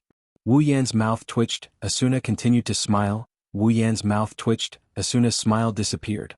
Wu Yan broke out in cold sweat, Asuna's eyes turned sharp. Wu Yan was defeated. Wu Yan shrugged sadly. He forced a smile and said to Asuna, "Why don't we eat together?" "Sure." Before Wu Yan could finish, Asuna grinned from ear to ear. It's obvious that she said, "Sure." She had been brewing in her stomach for a long time. The Knights of the Blood standing behind Asuna finally realized what was going on. It seems like Asuna wants to have a meal with the Fey Swordsman Wu Yan. Looking at Asuna's smiling face, the members of the Knights of the Blood almost exploded in their hearts. She was willing to lower herself for an S-rank ingredient. Is she still our vice leader who is known as the Ghost of Strategy? S-grade ingredients might be rare, but in the eyes of the Knights of the Blood, their noble and sacred Asuna wouldn't be moved by such a tacky item. Right? As the vice leader of the Knights of the Blood, Asuna shouldn't be short of money. Is she after the taste of the S-grade ingredient? How is that possible? The Knights of the Blood didn't know that their guess was correct. Asuna-sama.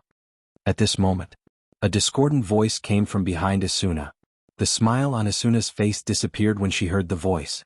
Her expression darkened and turned a little ugly. Wu Yin frowned and turned to the source of the voice. Wu Yin paused for a moment before smiling. His smile was quite intriguing. The owner of the voice was none other than the skeletal face that had been following behind Asuna like a servant. Wu Yin recognized this guy the moment he saw him. What a weirdo. Wu Yin only knew one person in Sao Kuradil. Kuradil was the one who had twisted feelings for Asuna in the original work and tried to kill the main character Kirito. Moreover, his previous self was a member of Smiling Coffin, a red name guild whose members killed other players for fun. In the end, he was annihilated by a team of 50 clearers. In short, Kuradil was an evil player who pretended to be good on the outside but had a twisted personality on the inside. Based on the current situation, Wu Yin more or less knew what was going to happen next. Kuradil.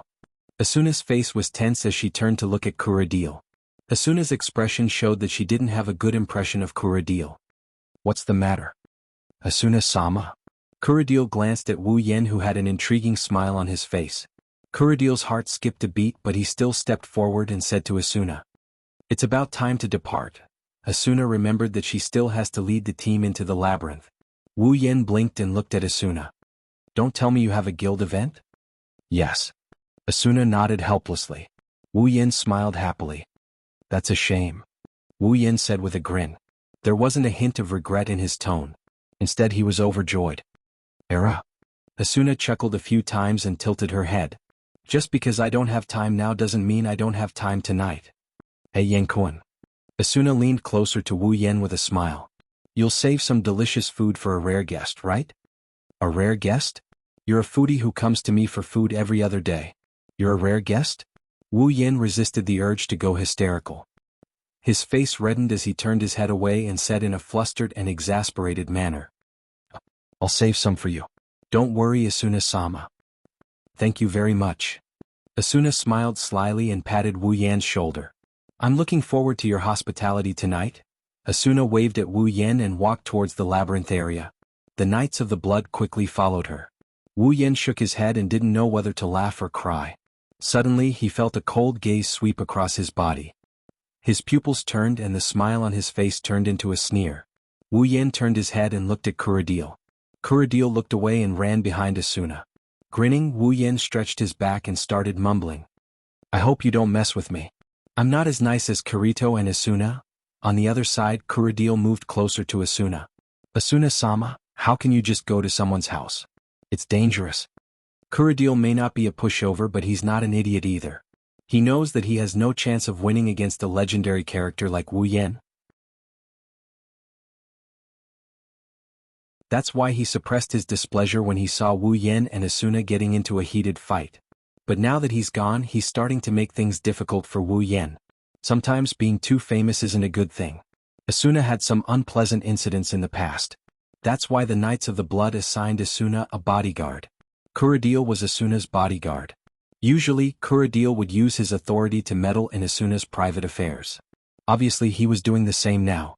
Asuna's eyes flashed with disgust when she heard Kuradil's words. But she quickly hid it. "Kuradil." Asuna stopped and slowly turned her head to the side.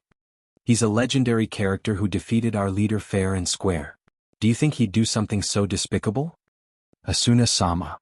Kuradil raised his voice and said righteously, "No matter how legendary he is, he's still a solo player.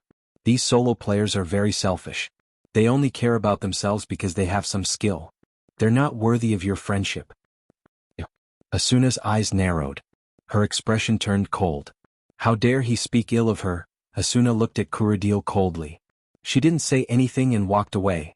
You're tuning in to the Han Lee's Wuxia Chronicles YouTube channel. We're so grateful for your support, and don't forget to subscribe to join us on this incredible journey through captivating stories. Your generosity through donations truly makes a world of difference, as it's the primary source of revenue that allows me to expand and enhance this channel for you. Thank you from the bottom of my heart for being a part of this adventure.